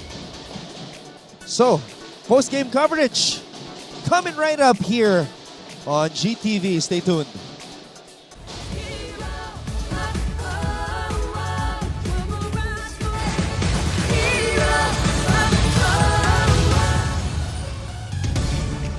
Mga kapuso, we're back inside of LPU Center in San Juan City, continuing our coverage of the NCAA Season 99 New Heroes of the Game. And this is your favorite sports and entertainment show. You guys are watching Game On. My name is Martin Javier, taking care of business for our post-game show. At ngayon po kasama natin dito at the heels of their win, 10th win of the season. Mapua, nanalo kanina kontra San Sebastian, 70-63. Nandito ang kanilang court general, floor general na si Clint Escamis na nagkakaroon na ng fan base dito sa NCAA. Clint, good afternoon. Good afternoon sa inyo lahat. Clint, kamusta? How does it feel to be back with another win? Siyempre, naging medyo rocky yung start niya sa second round. Siyempre, sobrang dami namin lapses and we're good to be back na with a win and hopefully from here, tuloy-tuloy na until the Final Four and Finals, hopefully. And Clint, this is not your conventional interview though, post-game interview. Dahil ngayon, makakapanayam natin yung mga biggest fans mo. Okay, we'll start with one of the kids that we featured earlier sa isa sa mga smile cam natin. Nandito, si JC Cabos. JC, come on down. How are you, JC? Ayan, JC, ano ka naman? Batiin mo naman yung mga nanonood sa atin ngayon. Hi ka lang, hi. Yan. Hi. Yon. JC, meron kang ginawa ngayon na artwork para sa amin. Nakita namin to kanina during the game. Ginawa mo talaga to. Tapos, alam mong legit to kasi pinalaminate ito ni JC. Ayan, sige, pakita mo sa amin. At saka, ano yung mensahe mo dito kay Clint? Sana po mag-champion sila lagi. Yun. Sana mag-champion. Thank you. Clint, anong mensahe mo dito kay JC? We'll try our best, basta supporta ka lang palagi. Ayan. Ilang araw mo yung ginawa, yung artwork mo, JC? Mga kapuso, gaya ng sinabi ko kanina, we will begin our post-game coverage after this matchup between the Benilde Blazers and the Letran Knights. Interesting developments because for the first time in a Benilde game, a player that hasn't top scored yet has top scored this season. Kasi normally ang nangyari so far, Will Gozum, Miguel Oxon, Robbie Naive, or Miggy Corteza, sila pa lang yung nagta-top score para sa Benilde. But today, Mark Sanko, top scored for the team. Is this also your first best player of the game this season? Opo. Wow, galing. So congratulations, Mark. Para kang mahiyain pag nandito. Sabi ko, itago mo yan, baka magana tayo. Mark, ang ganda na inilaro mo. Unahan ko na, Anton, kasi I was really excited na ginamit kayo ni Will and Miggy last game na tatlo sabay. Yun yung nilulook forward ko na lineup ninyo in the Final Four. Mark, you've been a stretch 4, ngayon nag-wing ka na. Ano yung mga naging changes sa atake mo? Lalong-lalo na, nung nawala si Will, nabigyan ka ng pagkakataon na maging focal point ng opensa. Yung sinasabi lang po sa akin ni Coach Charles na maging aggressive lang po, ganyan. Pag na-rebound ko po yung bola, push ko lang po yung pace, tapos lahat naman ng mga teammates ko po susunod po sa akin. Kaya yun, pag may teammate na libre, pasa lang. Pagka libre, tira, yun lang po. Alam mo, importante kang bahagi ng Benilde. I remember Coach Charles was worried right away after that JRU game nung na-eject ka, surprisingly, di ka nakapaglaro sa LPU game. So, even Coach Dax Castellano, man-com rep, sinasabi sa akin na importante ka kasi you can dribble the ball as a big man. Ano yung masasabi mo doon na talagang nag-expand yung role mo ngayong season 99? Talagang nagtiwala lang po ako kay Coach. Nung off-season po, tinatry po talaga namin na gawin po yung ganun. Na dalawa po kami ni Will, pinagsasalitan niya, ganyan. Minsan, ako po yung pinag-wing, tapos si Will yung big man, ganun po.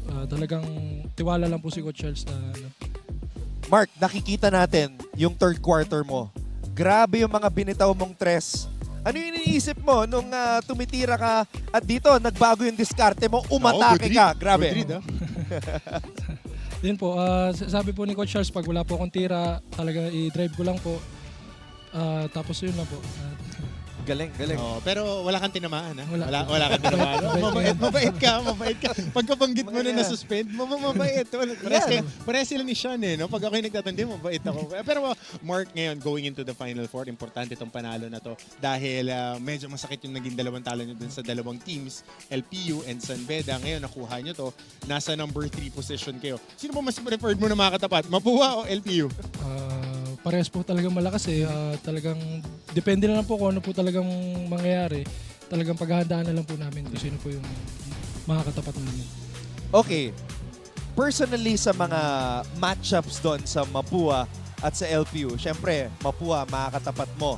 Warren Bonifacio, JC Recto, Cyrus Cuenco. Sa LPU naman, sina Enoch Valdez, Sean O'Malley.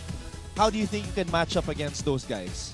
Siguro po, pag LPU po, siguro yung physicality, ganyan. Kailangan i-level up ko din po yung pag-defense sa kanila kasi talagang physical po yung dalawang level up mo pa talaga. Sa Mapua? Sa Mapua po, talagang one-on-one sila eh. Talagang kailangan malimitahan po namin yung touches nila.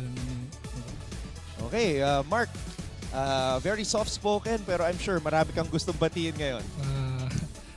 Yung family ko lang po, binabati ko po yung Sanko family sa Laguna. Yung girlfriend ko po nanood, Crisine family, and si Tito Frank, lahat po ng mga boss namin na sumusuport po sa amin, tsaka yung Benilde community po, and Tanyo, Ormoc City, yun lang po. Daddy Nilo, and si Sir Eric, and Sir Carlos, and Sir Andoy Reyes family. Thank you po. 13 points today, Mark Sanko, pero hindi lang ikaw naka 13 points. Si Miggy Corteza naka 13 points din. Ano masasabi mo sa teammate mo? Sabay po kami niyan kanina magpunta ng simbahan na yun po siguro. Yun po yung tumulong sa amin ngayong araw para ano po.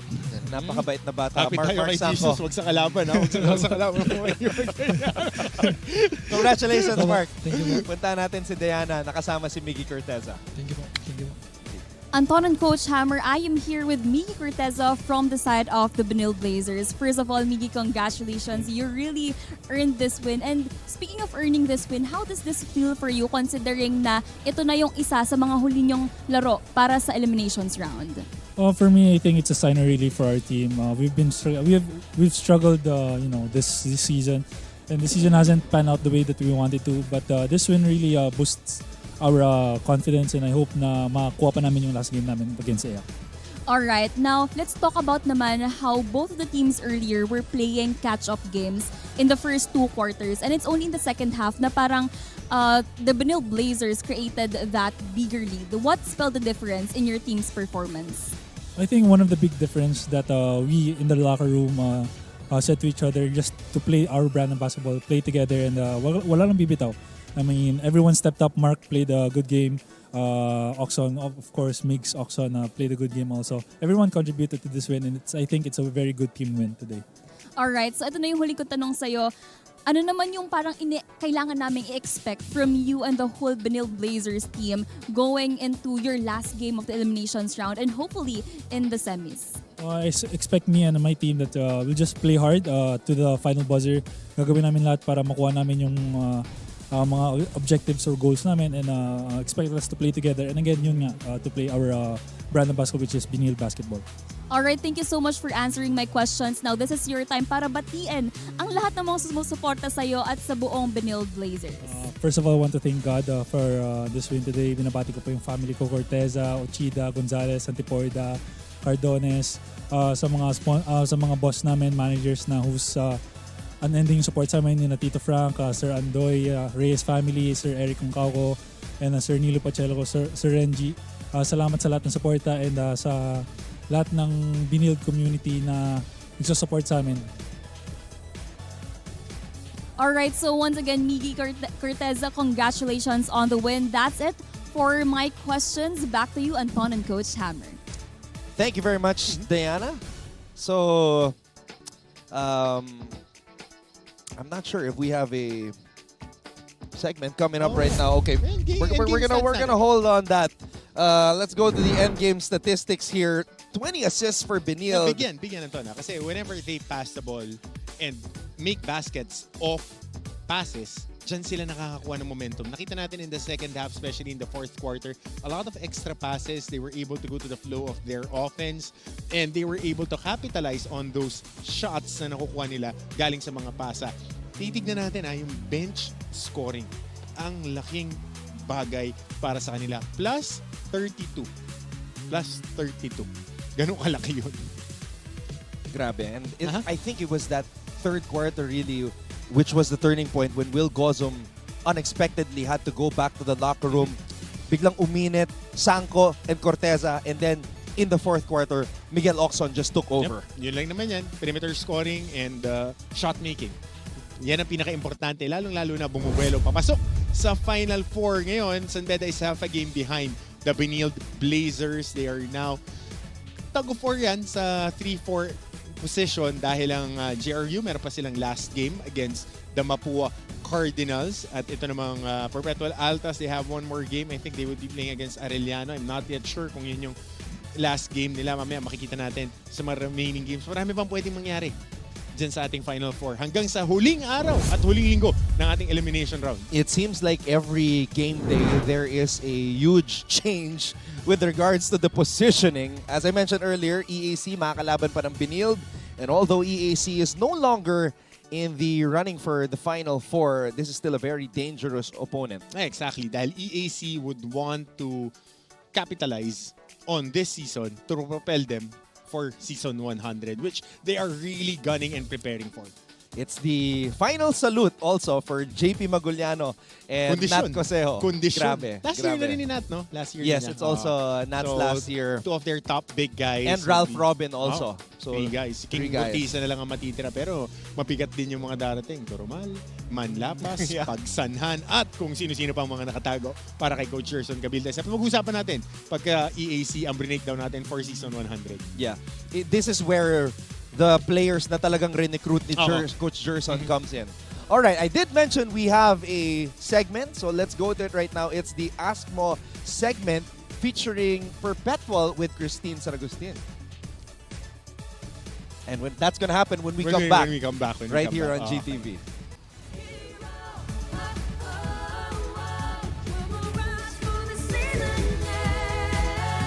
Ayun! Ako, thank you. Thank you, Papa Martin and JV. Andun sila ngayon. Siyempre, mga papi ng NCAA yan, Pekto. And of course, kasama ko si Chase. Yeah. Hi, Chase. Kamusta, Pekto? Mabuti naman. At tanong ko lang sa'yo, wala bang humahabol sa'yo? Wala. Hoy, sandali! Ay, sorry. Hindi ba wala? Sorry. Chase kasi hinahabol. Well, anyway, nandito kami ngayon sa Barangay Ugong, Pasig City. At syempre, para maghanap ng mga supporters sa, syempre, dito sa NCAA. Oo, at diba, Pekto, alam mo dito, parang curious ako dito sa parte na to. Baka kasi may nanonood. Tingin mo may nanonood kaya dito? Sandali. Mga idol! Okay ba tayo dyan? Hello! Wala pang nanonood kasi ginagawa pa lang yung bahay. Oo, ayun, sige, daan lang po tayo. Daan lang po kayo. Kuya, magandang araw sa inyo. Ay, hi! Nagilaw sila sa atin, Oo, Pekto. nagilaw sila sa'yo kasi nakita nila, uy, cheese yun ah. Sabi gano'n. Diba? Pero mukhang walang TV dito sa ngayon. Wala. Okay, kaya tingin tayo dito. Ito, may iskinita dito na para... Ito na kami. 4, 5, 6, walang maiinis. 7, 8, 9, sa phone naka-align. O 10, go na go sa Ask Mo! Ano yung highest points mo in your whole NCAA career? Highest points siguro yung 15 points. 29 points against Benilde. Siguro 22 yung last year. 22 points. 22 points. Ang taas nun Mas curious ako dito sa tanong na to Ano sa tingin mo yung katangian mo na may highest pogi points sa mga chicks? Siguro yung ilong ko. Ilong mo? Tangos? Tingin ng ilong? Tangos, guys. Ang ganda ng ng ilong ni Joey. O, diba? Siguro height ko. Pagiging unique. Unique? Bakit? Bakit ka na? Paano mo nasabing unique ka? Wala, feeling ko lang. Kakaiba ako lagi. Hindi ko alam Wala Pero naniniwala ko meron yan. Siguro yung height lang. Natawagan ka na ba ng offensive foul? Hindi pa. Hindi ba? Mabait. Ilang beses na. Oo naman. Always. Always. MDO! Suki-suki! Offensive foul! Meron. Meron na. Sa pagdating naman sa mga relationship or sa mga pagkakaibigan, nakapagsabi ka na ba ng joke na offensive tapos sabi nila sa'yo, uy, foul yan ah? Meron. Meron din. Nag-sorry ka naman. Oo, nagsabi. Patingin ako, paano mo sinabing sorry? Sorry, pre. Sorry po. Simple lang. Pinatawad ka naman. Oo. Feeling ko hindi nila ina-express sa akin eh. Tinatago nila sa akin. Pero ako feel ko, nakasabi ako na. Magsabi ka na. Pero June, bilang mabait ka, alam ko, nag-sorry ka naman kahit di nila in-express na na-offense sila. Patingin nga paano ka nag-sorry. Sorry. Oo, natawagan na ako ng gano'n. Ina-joke lang yan. Nasabihan ka na rin na, uy, foul yan. Alam ko naman na nag-sorry ka kasi mabait ka. Paano ka nag-sorry? Patingin niya. Ano lang, siguro yung sorry ko yung ganito, intapik lang. Tapos alam na nila yon. Oo, Patingin. Alam ko na yun. Pinapatawad na kita. Oo, minsan. Tapos sorry lang ako. Tingin nga ako ng sorry mo. Paano ka nag-sorry? Sorry po. Yung altas kasi ibig sabihin niya height. So sumisimbola siya sa aspiration ng perpetual to achieve for greatness. Yung aspiration sa mga school. Ngayon naman gusto kong makita sa'yo yung itsura ng sobrang confident, na sobrang taas ng aspiration in life. Go. Paano ba yung itsura ng sobrang confident? Simple lang. Paano ba yung itsura ng isang Cyrus na may mataas na aspiration, sobrang confident, minsan nakakainis na? Go. Ano ba yung itsura ng isang Joey Barcuma na may napakataas na aspiration at sobrang confident, minsan annoying na? Patingin. Ano yung itsura ng Mark Denver Omega na may mataas na aspiration na sobrang confident? Patingin nga. Sobrang confident naman talaga. No? Kulitin natin, hindi kayang awatin, lahat ay gagawin. Bawat player ay ating tatanungin. Para sa Ask Mo, ako, si Christine San Agustin. Ano ang itsura ng isang Coach Hammer na sobrang taas ng inspiration? Or aspiration, rather. Perspiration lang yung tumataas sa akin pag naglalaro eh. Pero alam mo, Anton, sumakit yung likod ko doon ah. Sumakit ba? Paano ba yun? Pumilita ko rallies ka na naman kasi. Ano ka eh. Pero alam mo, Anton, I mean, going back to business, going back to the NCAA, ito, napag-usapan nga natin, walang clear-cut favorite to start off the season. Parehas tayo. Benilde was one of our favorites. Yun yung number 1 seed. But going into the season, nakita natin that nobody picked Mapua because of their performance in season 98. This was a big bounce back year. We were not able to compound the fact that Clint Escamis would be showing up and balling in season 99. And etong LPU Pirates na loving, serving, and caring together as a team. Na-secure na nila yung top 2 slots ng ating Final Four. Nagrarambulan naman dito. 4 na teams para dun sa huling 2 slots na mamaya pag-uusapan natin sa Game On. Pero, importante itong mga upcoming games natin this week. You were asking earlier kung sino pa makakalaban ng Perpetual. Yun, so, San Sebastian. Ang makakalaban pa ng Perpetual. Always dangerous. Had a good game. I picked him as the player of the game yesterday. And none bigger than that 3-pointer na binitawan niya in the final moments yung nagra-run ng EAC to break the Final Four hopes ng EAC General. So that would be at 1:30 p.m. on a Tuesday. Yung laban na yan, Jello Razon will be playing against Romel Calatu, who is also playing on his final game, if I'm not mistaken, of his collegiate career. I like it when you a little deliver those on a Tuesday rap lyrics. Yan, alam mo naman ako eh. Lagi ako may baon na ganyan. And a big game. Oh man, big game. I would be watching in my favorite seat beside the panel. Ito, LPU against the San Beda Red Lions. LPU already secured the twice-to-beat advantage as the number 2 seed, but the San Beda Red Lions still fighting for their Final Four ticket. So very important to. And big matchup yan, ha? Umali and Viser.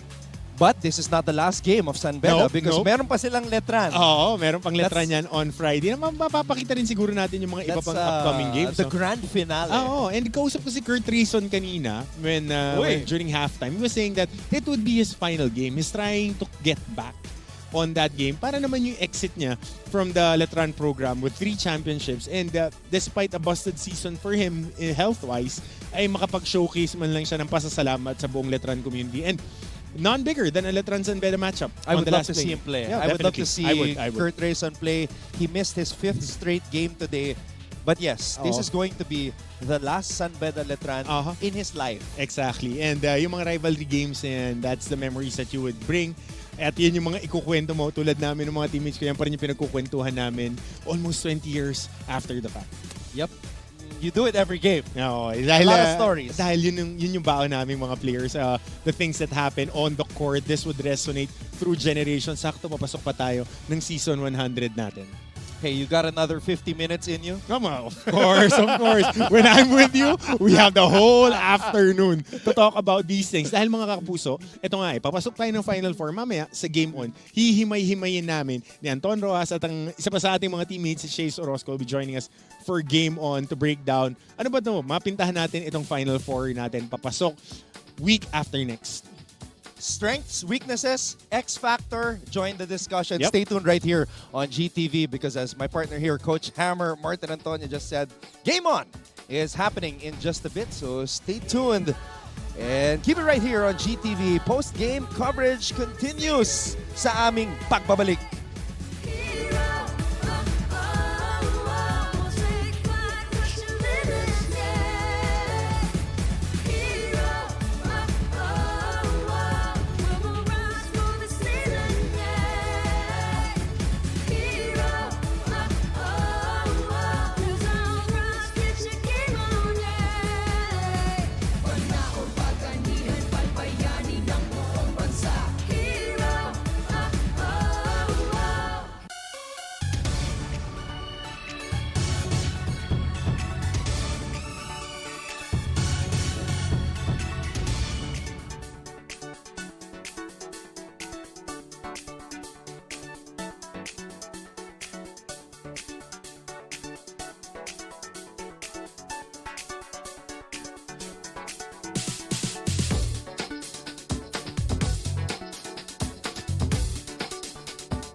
Kapuso, we're back inside of Philoe Electoral Center in San Juan City, continuing our coverage of the NCAA Season 99 New Heroes of the Game. And this is your favorite sports and entertainment show. You guys are watching Game On. My name is Martin Javier, taking care of business for our post-game show.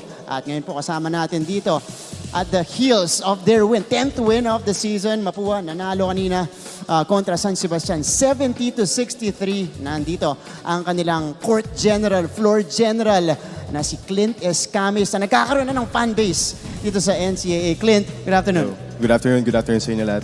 Clint, kamusta? How does it feel to be back with another win? Siyempre, naging medyo rocky yung start niya sa second round. Siyempre, sobrang dami namin lapses and we're good to be back na with a win and hopefully from here, tuloy-tuloy na until the Final Four and Finals, hopefully. And Clint, this is not your conventional interview though, post-game interview. Dahil ngayon, makakapanayam natin yung mga biggest fans mo. Okay, we'll start with one of the kids that we featured earlier sa isa sa mga smile cam natin. Nandito, si JC Cabos. JC, come on down. How are you, JC? Ayan, JC, paano ka naman? Batiin mo naman yung mga nanonood sa atin ngayon. Hi ka lang, hi. Ayan. Hi. Yon. JC, meron kang ginawa ngayon na artwork para sa amin. Nakita namin to kanina during the game. Ginawa mo talaga to. Tapos, alam mong legit to kasi pinalaminate to ni JC. Ayan, sige, pakita mo sa amin. At saka, ano yung mensahe mo dito kay Clint? Sana po mag-champion sila lagi. Yun. Sana mag-champion. Thank you. Clint, anong mensahe mo dito kay JC? We'll try our best, basta support ka lang palagi. Ayan. Ilang araw mo yung ginawa, yung artwork mo, JC?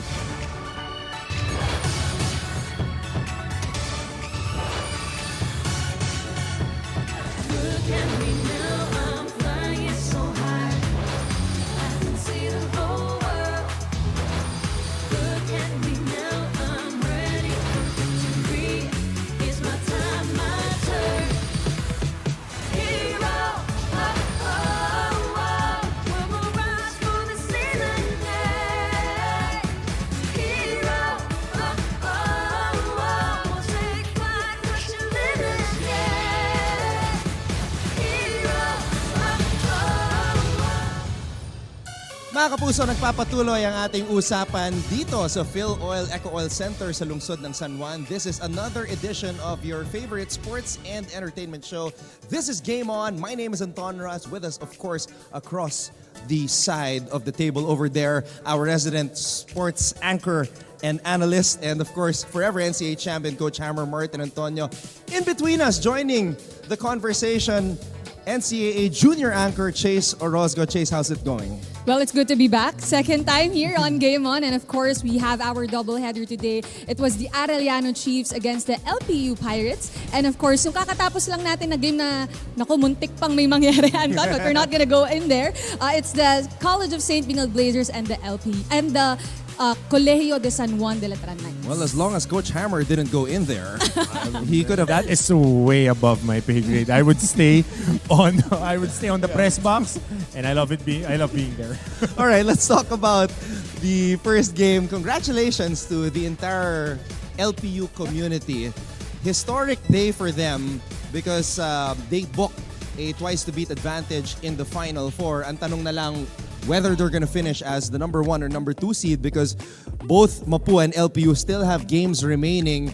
Ito, tinambakan nila yung Arellano 98-86. LPU, one of the deepest teams in the NCAA and a team that is hoping to win its first ever NCAA Men's Basketball Championship ngayong taon. I want to pick up what you said, Anton. Tinambakan, pero during that game, medyo parang merong tendencies of complacency itong LPU Pirates. Medyo dumikit pa ng 10 points kahit na medyo malaki na yung agwat nila nung latter part of the game. But it's good that they actually got the win today. But again, kung papasok kayo sa Final Four, you want to get a championship this season, hindi pwede yung ganong tendencies, Anton and Coach Hammer. LPU has been here. They have been able to secure twice-to-beat advantages the past few years. The question would always be, how will they finish the season? Maalala natin, mga kapuso, they swept an NCAA season with CJ Perez on toe, the Marcelino twins, and all that loaded lineup na mas malalim kesa dito sa koponan na to, yung naging players with Coach Topex Robinson as their head coach. Biggest question will be answered later kung ano yung mga kailangan ng LPU papasok ng Final Four. But congratulations to the whole LPU community for securing another twice-to-beat advantage in Season 19.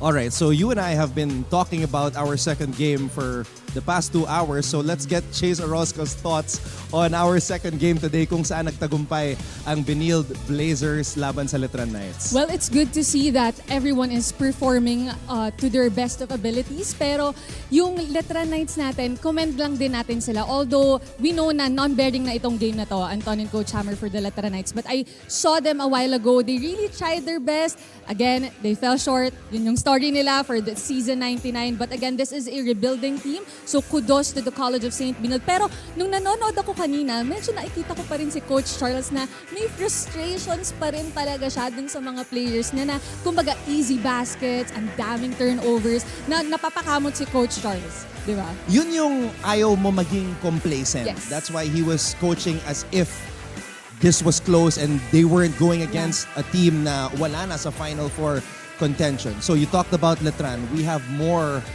about the Letran Knights as we check out the highlights here. Will Gozum, we hope he's okay, but yun nga, we saw him walk back to the bench. Charlie Horse, he was able to in Coach Hammer's vocabulary, that's nothing, right? It's nothing. It's a contusion. Natuhod lang yung kanyang hita. Masakit kasi magpapasa. But knowing PT Irvin was also shoutouts to their training staff and their conditioning coach, Coach Mark. Madaling i-handle yan dahil Will is in tip-top shape. He would just stretch the quads, ice it, and forget it. They're on the winning track to get to the Final Four. They want to take care of business. Ito yung tama, oh. Kasi solid yan eh. Yung tuhod ni Ira Batilier tumama dun sa hita ni Will Gozum. So nakita natin nakalakad pa siya pero masakit talaga yan. Sinabi ko nga sa'yo, Anton, tinamaan ako niyan. Mas malaking tuhod kay Brian Faundo. Para kang may mapa na pasa dyan sa hita. Napakasakit yan. Pero babanatin mo lang yan. You'll just stretch it, ice it, forget it. Will Gozum will be good as you hopefully in less than a week. Remember during the late 90s and the early 2000s, teams would put sayings at the back of their practice jerseys. I remember one of the sayings, it was, pain is temporary, pride is forever. So yun, that's gotta be the mindset for Will Gozum. Dapat. Dahil stretch run for the championship and Will came back for this stretch run. He could have went to any international league, he could have gone pro, but he went back to CSB to deliver on a promise in winning a championship in season 19. All right, we've been talking about the Letran Knights for the past 2 hours. Now, we will get to a much lighter segment. It's Bolahan with the Letran Knights featuring, of course, Benji and Andre Paras. Kasama natin ang defending champion. Sila ang Letran Knights.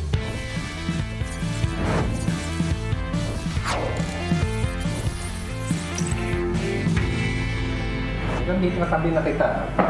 Unahin ko yung tanong ko sa'yo, ha? Kapag natatawagan ng sportsman-like pa, hindi naman, normal sa atin to. Okay. Yung mga teammates mo, kayo, ano ba ang reaction nila? Na okay lang yun. Hinahuli ng referee. Or dapat di mo ginawa yun. Siyempre, mali ko din yun. Pero, siyempre, kino-comfort ka. Kino-comfort. Tama naman kasi dapat itatago mo. Mali ko eh. Ayun na nga eh. Okay lang naman, kaso tatago. Acceptance. Ayun nga po, minsan yung pagka-crucial, minsan din ako pero kino-comfort pa rin namin. Sinasabihan namin siya. Siyempre bilang teammate, kino-comfort namin si Pau para hindi bumaba yung moral niya. Pero at the same time, mali din yun kasi parang doon kumukuha ng momentum yung kalaban. Nangyari sa kanya, tinanong ko muna siya kung ano ba ginawa mo, ba't gano'n. Sabi niya, wala naman doon siya ginawa. So, okay, ibig sabihin, lahat nag-agree na kina-comfort si Pau. So that means ng parusa. Pero gusto niyo ba parusa? Sige, dahil sa ikaw ay veterano, malalampasin na kita. Okay. Sino dito sa team pwede maging artista? Si Rap. Si Rap? Kasi may potential yun. May potential si Rap. Agree ka ba? May potential. Bunot ah. Sobra. So talagang lahat. All in. Oh, Rap. Agree sila. Pero unfair kasi I'm sure gusto natin makita yung mga acting skills mo eh. So imbis na bubunot ka. Acting ka na lang. Yung parusa mo, acting ka. Pag di po sang-ayon, di ba may parusa po siya? Hindi, iba niya natin para masaya. Ayun eh. Ano kasi, ang bait. Walang nasunod eh. Paano ba nagagalit si Coach? Gusto namin makita yung intense. Kasi ako, napapansin namin na very humble, very quiet on the court. Pero yung acting kasi, ibang character yan eh. Rafael, ikaw si Coach, pagalitan mo si Nico. Okay, ready? Lambot mo eh. Parang ang bulak sa loob eh. Ganon si Coach. Wala. Nakita ko kasi sa laro mo ngayon, parang okay lang yung second year niya na to. Pero yung laro mo ngayon talagang veterano. At saka sumasabay ka, hindi kang tatakot, at ginaguide mo yung mga players. No? Sino sa mga players ang naaasar? Na parang ano ba to? Ay, sumunod, sinabihan ko na eh. Sa loob po ng court? Sa loob, kahit sa practice. Siguro po yung mga guardia. Mga guardia. Pero kailangan ba specific? Kung okay lang Isa lang, si Nico. Kasi siya nandito eh. Hindi ka ba nakikiyan? Parang ganun po. Kasi paulit-ulit. Opo po. Minsan po paulit-ulit na pong sinasabihan. Ganun pa rin po yung nagagawa. So since ikaw ay laging pinapagalitan, ikaw yung kunabo muna. Ay, para fair ah. Ay, bakit? Basa.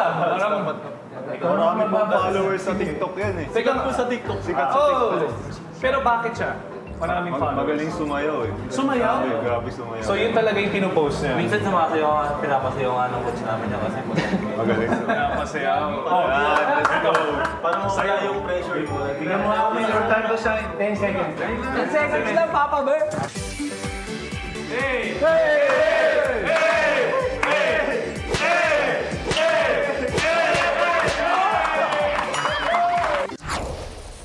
Ang basketball, hindi naman habang buhay yan. Diba? So, mga after basketball, anong nakikita mong ginagawa mo? Ano ka? Siguro po mag-business po. Business? Para after ng basketball na Anong negosyo naman? Maraming business kasi. Siguro po farm. Farm. So dahil dyan, dapat meron kang bonus ka. Kayo patay nga, pabasa. Hindi na nasunod. Kaya natin. Kunwaring reporter, nire-report mo ang katatapos na lang na laban ng Letran Knights habang palabas ng court. Dito po tayo ngayon sa San Juan Arena. Kamusta naman ang pakiramdam na manalo ngayong araw? Siyempre, masaya kasi pangalawang panalo na to eh. Sino sa team dito ang may potential o pwede maging model? Kasi iba yan artista, uma-acting, model, alam mo yung rumarampa or always OOT ready. May potential maging model. Sino dito ang nakita mo? Talaga si talaga. Si Wow talaga. Tindig pa lang. Pang pang NBA yung forma. Pang model. Ito. Kasahin mo nga, Dre. Parang ready. Magpa-cute sa crush that's watching across the court. Paano magpa-cute? Paano ka magpapa-cute? Pero hindi obvious Paano ba? Kasi focus ka na sa Siyempre yan. Hindi obvious Hindi obvious So yun nga, pinamasalamatan ko yung Letran community kahit na ito nangyari, andyan pa rin ngayon hanggang dulo. At sana supportan nyo pa rin kami. Ayun, at salamat din po sa mga sponsors namin. Kwentuhan at kulitan, ito ang Bolahan!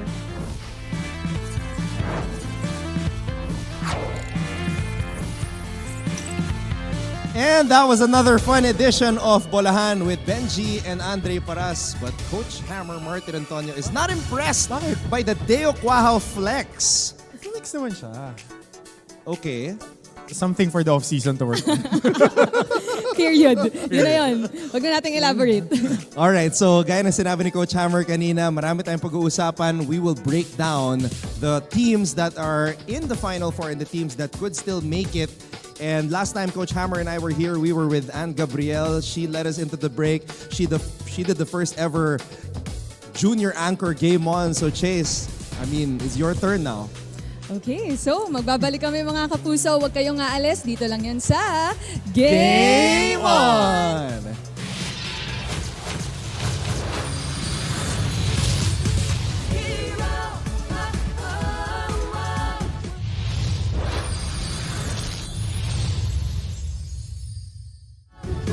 Unpredictable na mga laban.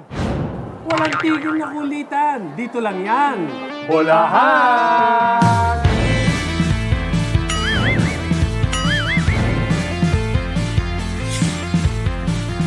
Unang tanong, LPU, Rumatsyada, walang talo. Kayong unang nakatalo. Ano ba to? Nagkataon o pinaghandaan nyo dahil wala pang talo? Talagang pinaghandaan namin, no? Kasi LPU talagang contender sa Final Four and then pwedeng lumaban ng championship. So talagang mindset namin, kami yung unang bibiktima.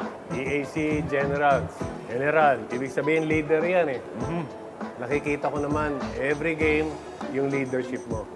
Ngayon sa school ba, ganun ka rin. Na pag sinabi nung ikaw yung namumuno na, "Uy, dito tayo kakain Uy, dito tayo."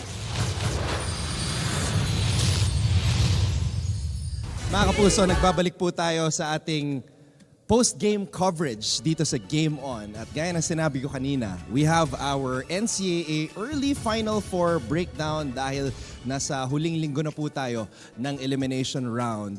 You know, I am feeling a little bit sad, a little bit worried because alam niyo yung feeling na you're watching your favorite teleserye at nasa final week na ng show. Hindi mo alam kung paano matatapos yung storya pero you are at the edge of your seat rooting for certain characters that you love. That's what you gotta love about sports, Anton. Like, you never know how this is going to end, but rest assured na yung quality ng games natin ngayong Final Four or papunta na tayo sa Final Four, yung mga kapuso natin, they are in for a treat. Si Coach Hammer ata gusto yung mga kontrabida yung nananalo sa dulo. Siyempre, anti-hero tayo eh. Pero at the end of the day, Anton, isa lang yung masasabi ko. Sure na sure ako na may bagong NCAA champion for season 99. Kung sino yun, aantabayan na natin. Huling linggo tayo ng elimination round and then we'll be playing the Final Four right away. A lot of storylines to be unwrapped. So simulan na natin, Anton. Yeah, so let's do it this way. Let's lay down the strengths and then let's lay down the weaknesses and throw in an X factor. So let's start with the team at the top right now of the team standings, the Mapua Cardinals. Chase, run it down for us. Ano ba yung mga strengths na nakikita natin sa kupunan ni Coach Randy Alcantara? Of course, we're gonna start off with the mature big three of the Mapua Cardinals. You have Paulo Hernandez, Warren Bonifacio, of course, Clint Escamis, and syempre, kung meron kayong mature big three, wag mag-alala dahil meron tayong proactive na supporting cast ng Mapua Cardinals. And of course, to top it all off, we have an experienced coaching staff, of course, headed by Coach Randy Alcantara. Coach Hammer, does Mapua have the best big three in the NCAA? Well, if you're talking about win production, yeah, they do. Because they're number one in team standings. But talent-wise, yeah, marami tayong pwedeng iba tong mga pangalan dyan. Of course, nakita natin kanina, St. Benilde malalim yung team na yun. Kasi meron kang Gozun, Oxon, pwede mong i-plug in sino ang pangatlo kung sino magandang laro. Corteza can be that guy. Naive can be that guy. Sanko, who was best player of the game. Ang labanan dito kasi ngayon, Anton, in season 99 is depth. Kung gaano kalalim yung team mo, makikita natin ganun kaganda yung lalaruin mo. For the team of Mapua, they found the guy that can take the ball on his own, call his own number, make his own shot. Yun yung kulang sa kanila nung season 98. Dapat si Adrian Nocum yun, but for some unforeseen reason, na-clamp down si Adrian Nocum. Pasok ngayon, Clint Escamis. Etong big three na to, meron ng resibo. 2 champion na yan. Pero sa juniors yun. Iba na pag big leagues. Iba na pag Final Four. Ang Mapua, malakas ang supporting cast nila. Veterano ang coaches. Nakaka-switch on everything sa depensa. They like to play high percentage defense. They want to play in front of you. They want to be physical with you. If you can't handle it, they won't stop and they would bury you. They would definitely bury you with the way that they play, with their physicality, outside shooting, and when all else fails, break this in case of emergency, pakakawalan si Clint Escamis. Coach Hammer, you mentioned yung juniors championships. Kulang na lang yung seniors championship. Oo, it's like Thanos collecting the Infinity Stones at ang kulang na lang yung Soul Stone. Oo, pero yun nga eh. Sino isasakripisyo mo? Kasi diba, yun eh, Soul Stone eh. Here in this case, the whole team has to make the sacrifice, check their egos at the door. Chase, you laid it out kanina. Proactive supporting cast. Itong Mapua Cardinals, may hahantulad ko sa cast ng Maria Clara at Ibarra. You have a big three, Dennis Trillo, Barbie Forteza, and Julian San Jose. At ang supporting cast mo, Andrea Torres and David Licauco. Ganon katindi ang supporting cast nitong Mapua. Yeah, and you know what? Yung heartbreak from last season, Anton, nakakatuwa na makikita mo na sa Mapua Cardinals, they are playing how it is supposed to be played. Kasi last season, again, they failed to make it to the Final Four. They were ranked at 7. So ngayon, nagbubunga yung efforts nila. Kaya dapat hindi nila pakawalan yung pinapakita nila ngayon sa season 99. Let's go to the weaknesses. Chase, run it down for us. Well, the weaknesses of the Mapua Cardinals, they lack the size inside the court. They have no rim protector. And of course, yung inconsistency ni mga off nights, itong si Paulo Hernandez at si Warren Bonifacio. This is what I'm most worried about. And I have some numbers for you guys with regards to this off night ni Paulo Hernandez and Warren Bonifacio. 3 beses natalo ang Mapua in the elimination round against GRU in the first round, against Benilde and LPU in the second round. In those losses, Clint Escamis is averaging 21 points per game. Talo yun pero 21 points. This is what worries me. Hernandez only averaging 6.3. He had 1 game against LPU, 0 points. And Bonifacio, just 5.7 points per game in those 3 losses. Hindi pwede mangyari yon sa Final Four at sa Finals kung sakaling aabot sila doon. Yep. And you know what, di ba si Clint, galing din siya ng Mapua Juniors natin. Same goes with Warren Bonifacio and Paulo Hernandez. Ang case lang dito, Anton, is sana hindi maging ganon yung performance din ni Clint na may off night siya or meron siyang inconsistency. Yun yung nakakatakot. Diba? Yep. Kung biglang si Clint yung nagka-off night. Yeah, kasi malaki yung pag-glue or pag-gel ni Clint ngayong season na to sa Mapua Cardinals, Coach Hammer and Anton. Well, from the coach's perspective, it's simple. Okay? Paulo Hernandez has been a marked man. Hindi na ganun kataas yung usage rate. When you say usage rate, hawak-hawak niya yung bola, siya yung primary creator para sa kanilang kupunan. Warren Bonifacio has been the fulcrum of their offense in season 98. Marami silang pinch post na tinatakbo. Marami silang actions na ginagawa on that. Now, they run it per person. Okay? They let Warren Bonifacio cook on the post. They let Jopet Soriano, one of their guys that really improved, the league leader in field goal percentage, move around the shaded area. Paulo Hernandez now, kahit nakikita natin, kahit sa mga panalo nila, nagpa-fluctuate yung kanyang mga puntos. Kahit sa San Beda, masama yung kanyang nilaro. But when it counts the most, I do not want Paulo Hernandez to handle the ball if I am on the opposing team because he is their ultimate closer. Maybe we can add that. Coach Hammer, sa strengths natin. It's definitely that. Pero yung lack of size, Mapua is the number 10 team when it comes to rebounding. Do you know why? Simple.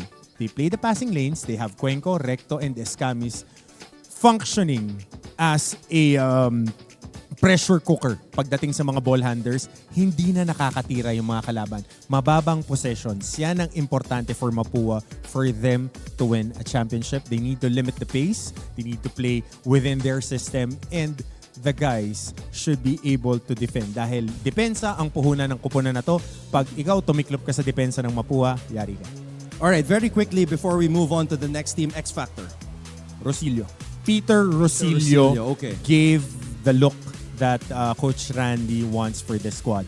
Very good ball player when it comes to putting the pressure on the point of attack on all the guys. Dahil sinabi ko nga sa ito, Anton, throughout the season, pati kay Martin and all of the guys that were teammates with dito sa coverage, this is the year of the guard. And if you have a guy that can pick on those guys defensively, malaking bagay na yun. And it frees up Clint Escamis to play the passing lanes.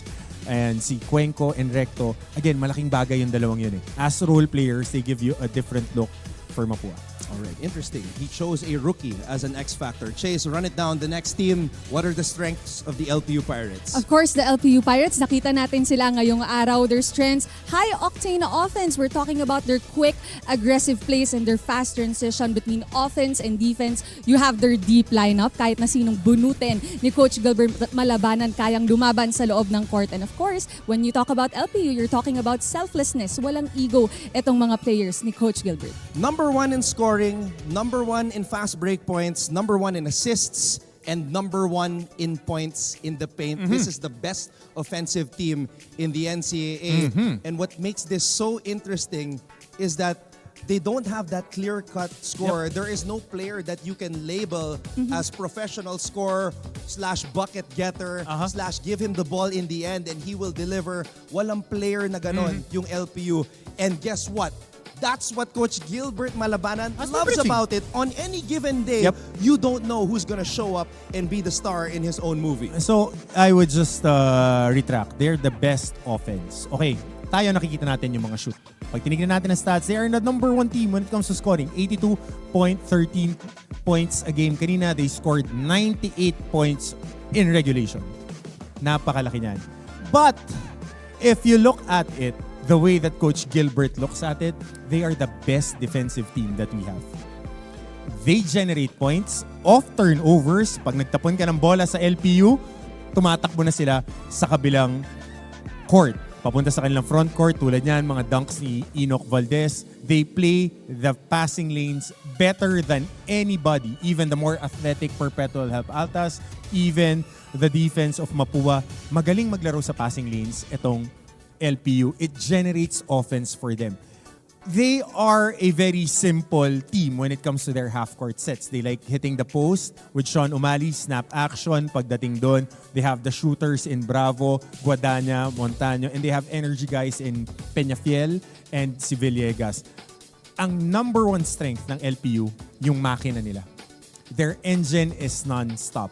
Defensively, they force you to pass, to force you to make bad decisions. Nagtatapon ka ng bola, so score sila sa transition. Makikipagbrason ka sa kanila, 15 yung kalaban mo, nagpapalit-palitan. So, pagka hindi ka ready na maglaro 15 on 15, medyo tagilid ka sa LPU and anybody can make a bucket on any given day.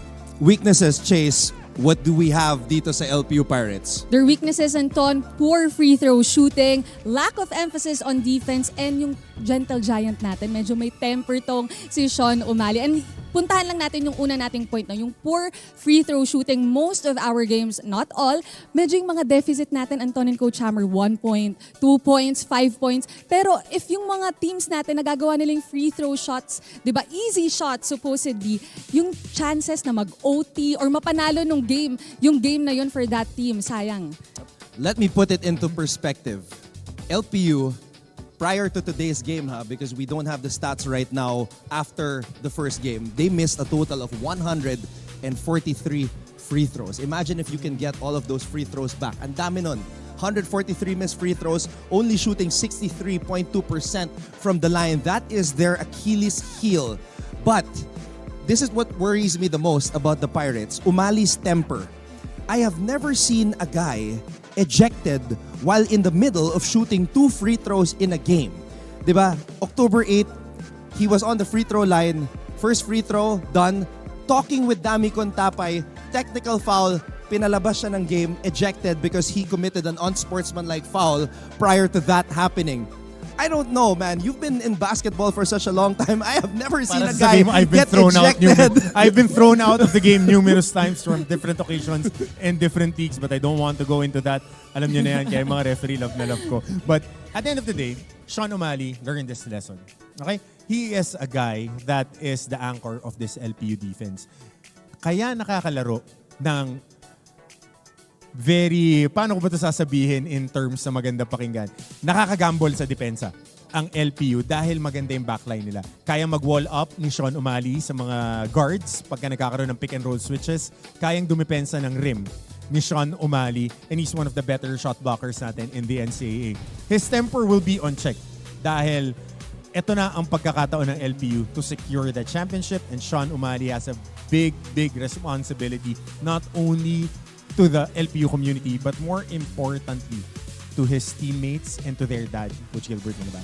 Chase, I'll give you the floor for the X Factor before we move on to the next team. Who do you think is going to be the X Factor for the LPU Pirates in the Final Four? For me, it's going to be Maclod Godania. Matapang tong mag-shoot. Laging may go signal from Coach Gilbert Malabanan. And when you need him the most, magpe-perform siya, Anton. So I hope that Maclod, he stays consistent because I know that medyo may mga off games din siya. But he is going to be one of the core players of the LPU Pirates kung papasok sila ng Final Four. Ako, JM Bravo.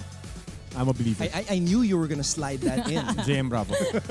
That guy, shot maker. Yeah. I kid you not. All right, let's go to Benilde. Chase, run it down for us. The strengths. Yes, the strengths of the College of St. Benilde Blazers. They have the experienced veterans. Of course, we're talking about Miggy Corteza, Prince Carlos, Will Gozum, Robbie Naive, Migs Oxon. Versatility, yung mga players nila. And of course, our reigning season MVP from last season, Will Gozum. Will Gozum, that name right there. In the first 11 games of Benilde, Will Gozum never ended up as the leading scorer for the Blazers. But in the last 6 games, in 4 out of those 6 games, #1 scorer na si Will Gozum. This guy has only tallied 4 double-doubles for the entire season when he should be tallying a double-double in every game. Obviously, I hold him to the highest of the high when it comes to standards. And I will echo what Coach Charles Pugh said. The Benilde Blazers will go as far as Will Gozum will take them. Ang tanong na lang, which version of Will Gozum will show up? Because if it's the first round version of Will Gozum, I hate to say it, but I don't think the Benilde Blazers will win a championship in season 99. Yeah, kasi Anton and Coach Hammer, si Will Gozum, siya din yung kumbaga nagiging, doon umiikot yung laro ng College of St. Benilde Blazers. So, kung paano siya magpe-perform sa season na to or sa parating na Final Four games natin, doon natin makikita, nagre-reflect yung performance ni Will sa magiging performance din noong buong team nila. Ako, Anton, babalikan ko yung sinabi ko before the season started. During the media con, I picked St. Benilde because they can win. They can win big. They can win tight ball games. They can win ugly. They can win pretty. They can play big basketball. They can play small ball. Pinakawalan na yung lineup na hindi lang gaano ginagamit ni Coach Charles. I'm a believer of this. Yung point mo na versatility, especially with the way basketball is being played, you need very good decision makers, especially during winning time. This is winning time. Miggy Corteza, Will Gozun, and itong si Mark Sanko should be playing more minutes together. Silang tatlo. With the backcourt of Robbie Naive, Migs Oxon, Prince Carlos, and itong si Felipe Marasiga na absent throughout the season, who really played really well nung pre-season. So very important na yung versatility na yan ang maging bank on nila. And of course, sinabi ko na to kanina on our coverage, the main guy that would prove this death lineup to be very, very proficient would be McCoy Marcos, who can play big, who can play small, can handle the rock, can make shots, and can crash offensive rebounds. So let's list McCoy Marcos as the X factor for the Benilde Blazers. Definitely. Let's jump over the weaknesses, but Chase kindly list down the weaknesses of the Benilde Blazers. Remember the third portion of our strengths. Yep. And speaking of weaknesses, Anton, of course, yung Benilde Blazers, we are talking about their selfish tendencies when it comes to playing basketball. Allergic to pressure itong team na to. And again, our strength a while ago, Will Gozum, well, unfortunately, he is also part of our weaknesses. Let's start with the selfish tendencies. I asked Coach Charles in the first round, Coach, what's wrong with the team? He says he feels sometimes they are selfish. And sometimes I feel like they are a couple who are in college and they are past the honeymoon stage and they are having LQ 3 times a week. So I feel like that's what's happening to the Benilde Blazers sometimes when, say for example, Robbie Naive doesn't pass the ball to Will Gozum and Will Gozum wants the ball. You see them bickering a little bit. Earlier, I saw Miguel Oxon throw a wild pass and it was over the head of Prince Carlos and they didn't talk after that.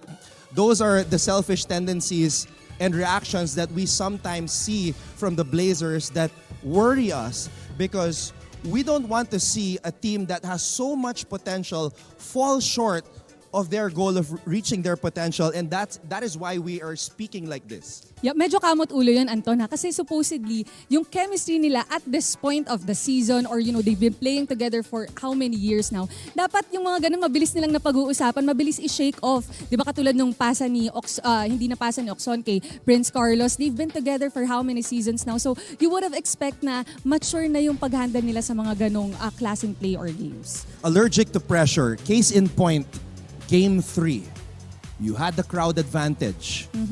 You had a team without their captain, no Fran Yu. You had momentum because you won Game 2. The championship was right there for the taking and they got blown out in the third game. Letran wanted it more. Revisionist history, Letran wanted it more. At the end of the day, new season, new chapter. Allergic to pressure, yeah, you could say pressure of the crowd, pressure of the moment. But again, I want to remind everyone, mga kapuso, ibang laro sa NCAA.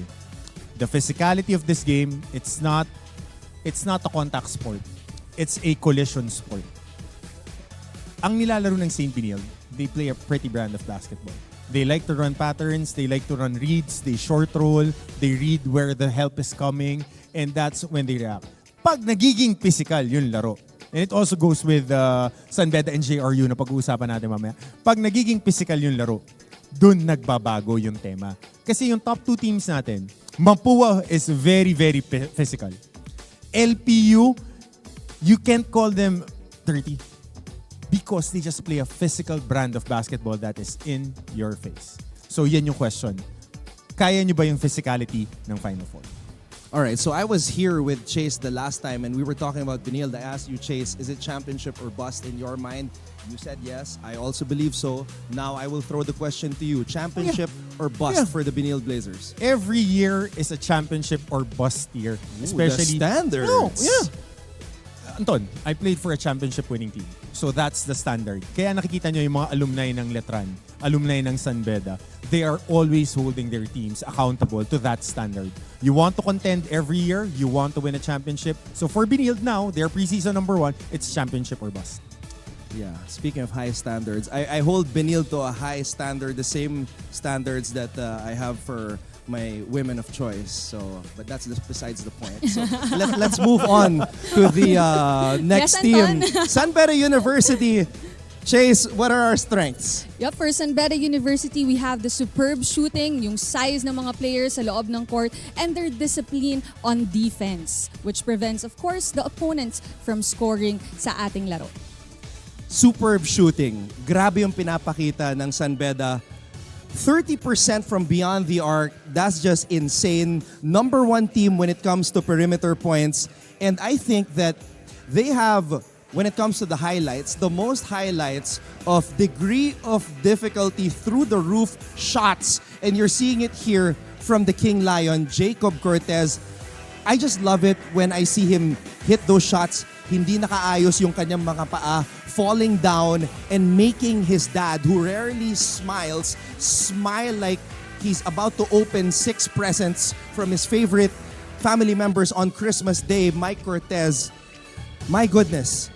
San Beda, they can shoot their way to the finals if they somehow break into the Final Four. Of course, they have to win the remaining 2 games. Yep, and speaking of the smiling dad of Jacob Cortez, nung natalo sila nung previous game nila, makikita mo din medyo teary-eyed yung dad niya. Yeah. Kaya madadala ka din, Anton, Coach Hammer eh. Knowing Kuya Mike that this off-season, I was able to break bread with him, spend some time with him, na iba kasi pagka ikaw na yung tatay. We know him as Cool Cat, cool, calm, and collected. Kaya nga siya tinawag na Cool Cat. But now, the Cub is the King Lion. Nasabi mo, Anton, degree of difficulty of those shots. But they only make 30% of those. What happens to the 70%? That's the question. And San Beda is banking on their defense. The past 2 wins against contending teams, JRU and St. Benilde, they were able to hold those teams to under 70 points. That's the key stat right there. Defense, offense will win you games. Defense, it wins you championships. And remember, it has an S, championships.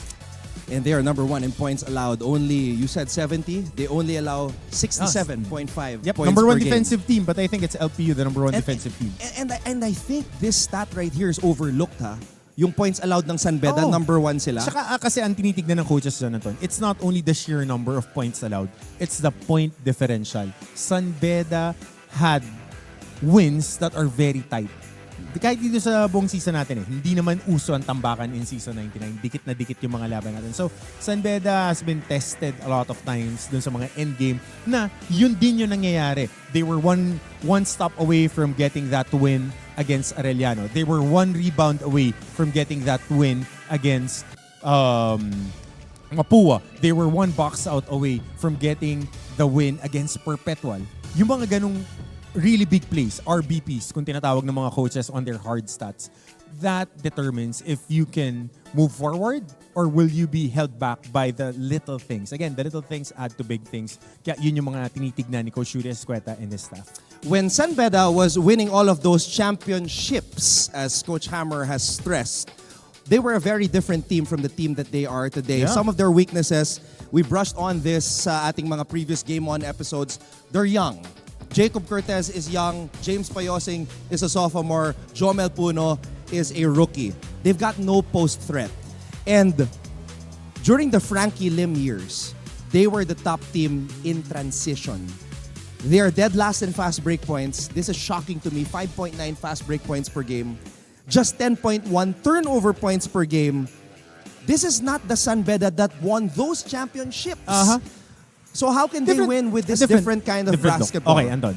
Again, I would wear my whistle as a coach. Transition baskets, we look at it as sheer number. Tumatakbo yung mga teams, tumatakbo yung mga players of a fast break na mag-isa lang lumilayap.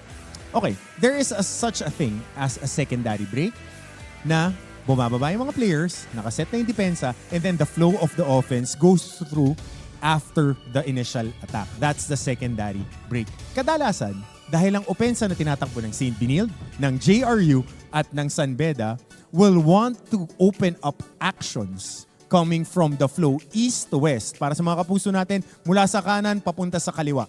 Okay? Gusto nila na ma-caught off guard ang mga depensa. So dun nang gagaling. It's not like you want to run, ratratan. You don't have Rom De La Rosa right there finishing. You don't have Garvo Lanete coming off the bench for you. You don't have Ola Adiogun, Sudan Daniel, God rest his soul.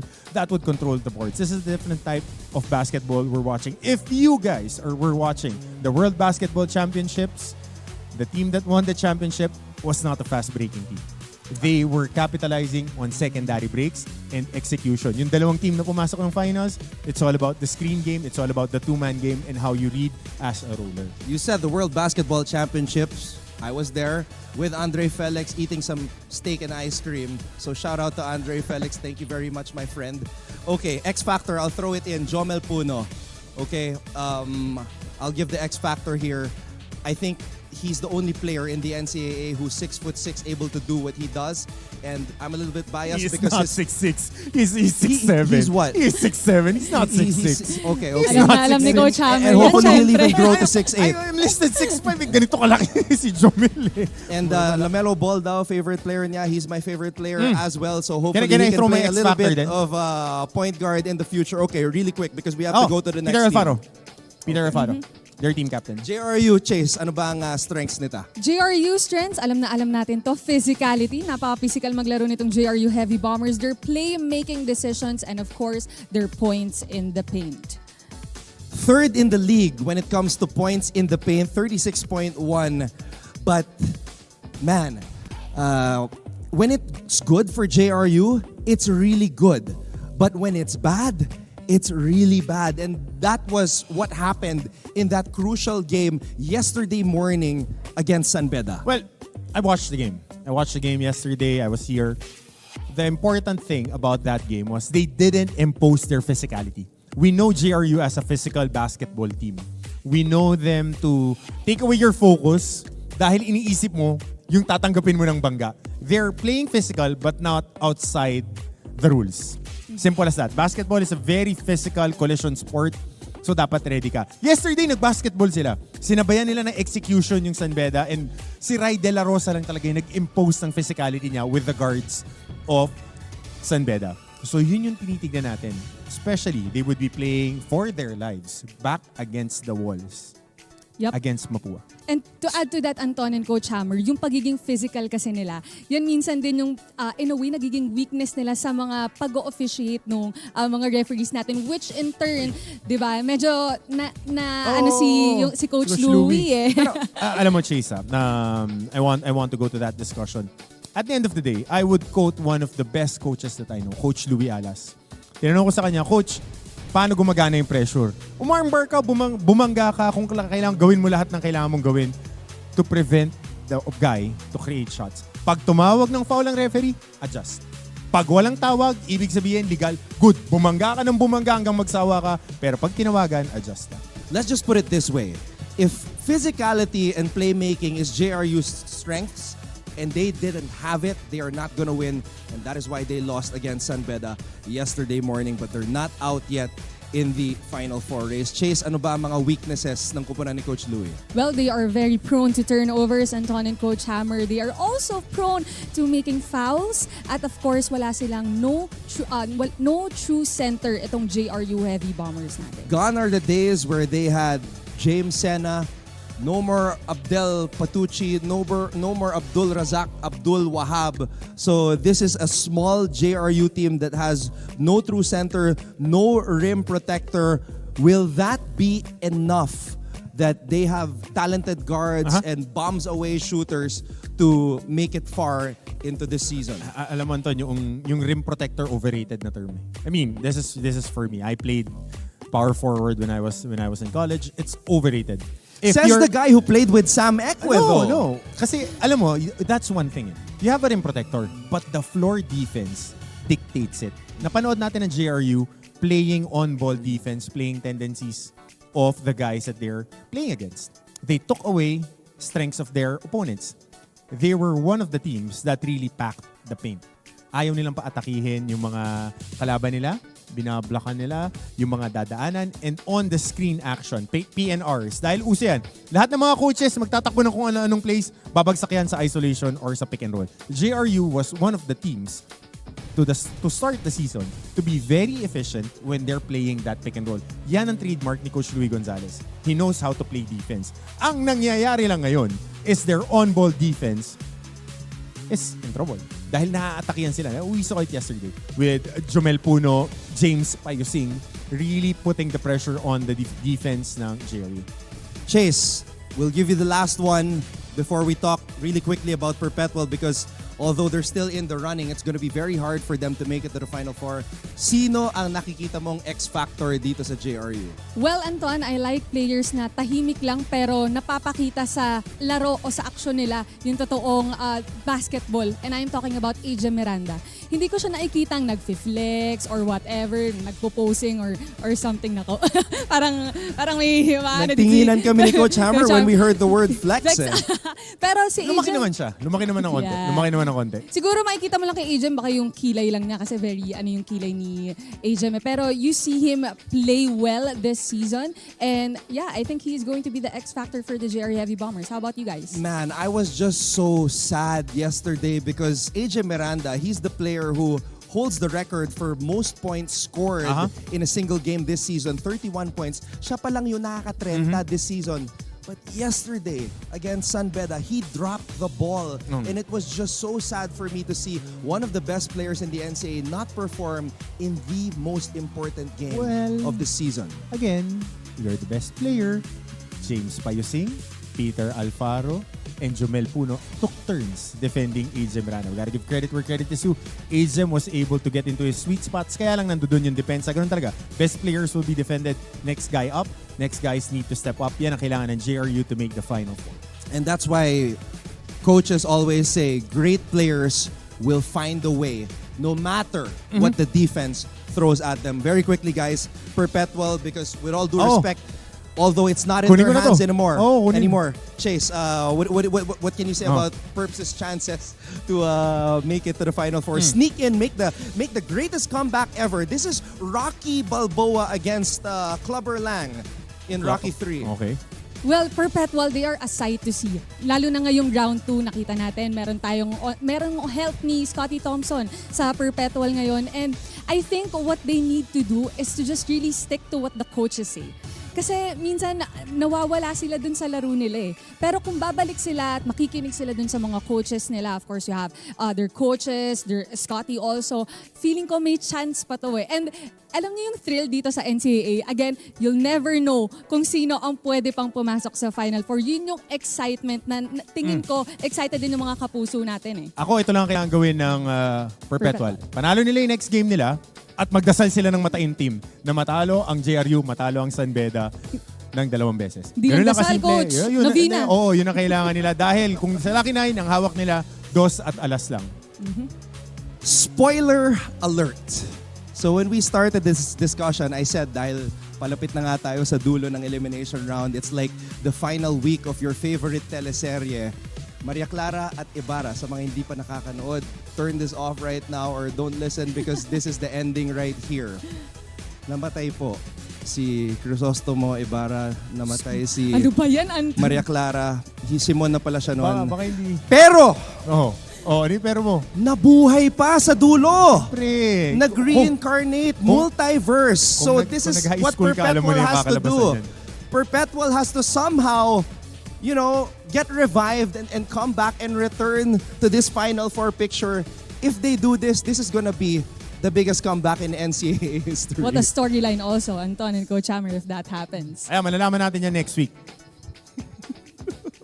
Yun na lang ang sasabihin ko dahil players need to make plays and they need to take care of business and win against their opponent, San Sebastian, on Tuesday. You know, guys, we still have a little bit of time. Chase, again, congratulations and great job first year as a NCAA junior anchor. I was with Chantal Laude the other day. We were covering NCAA Taekwondo. Congratulations, by the way, to the San Beda community for everything. They were the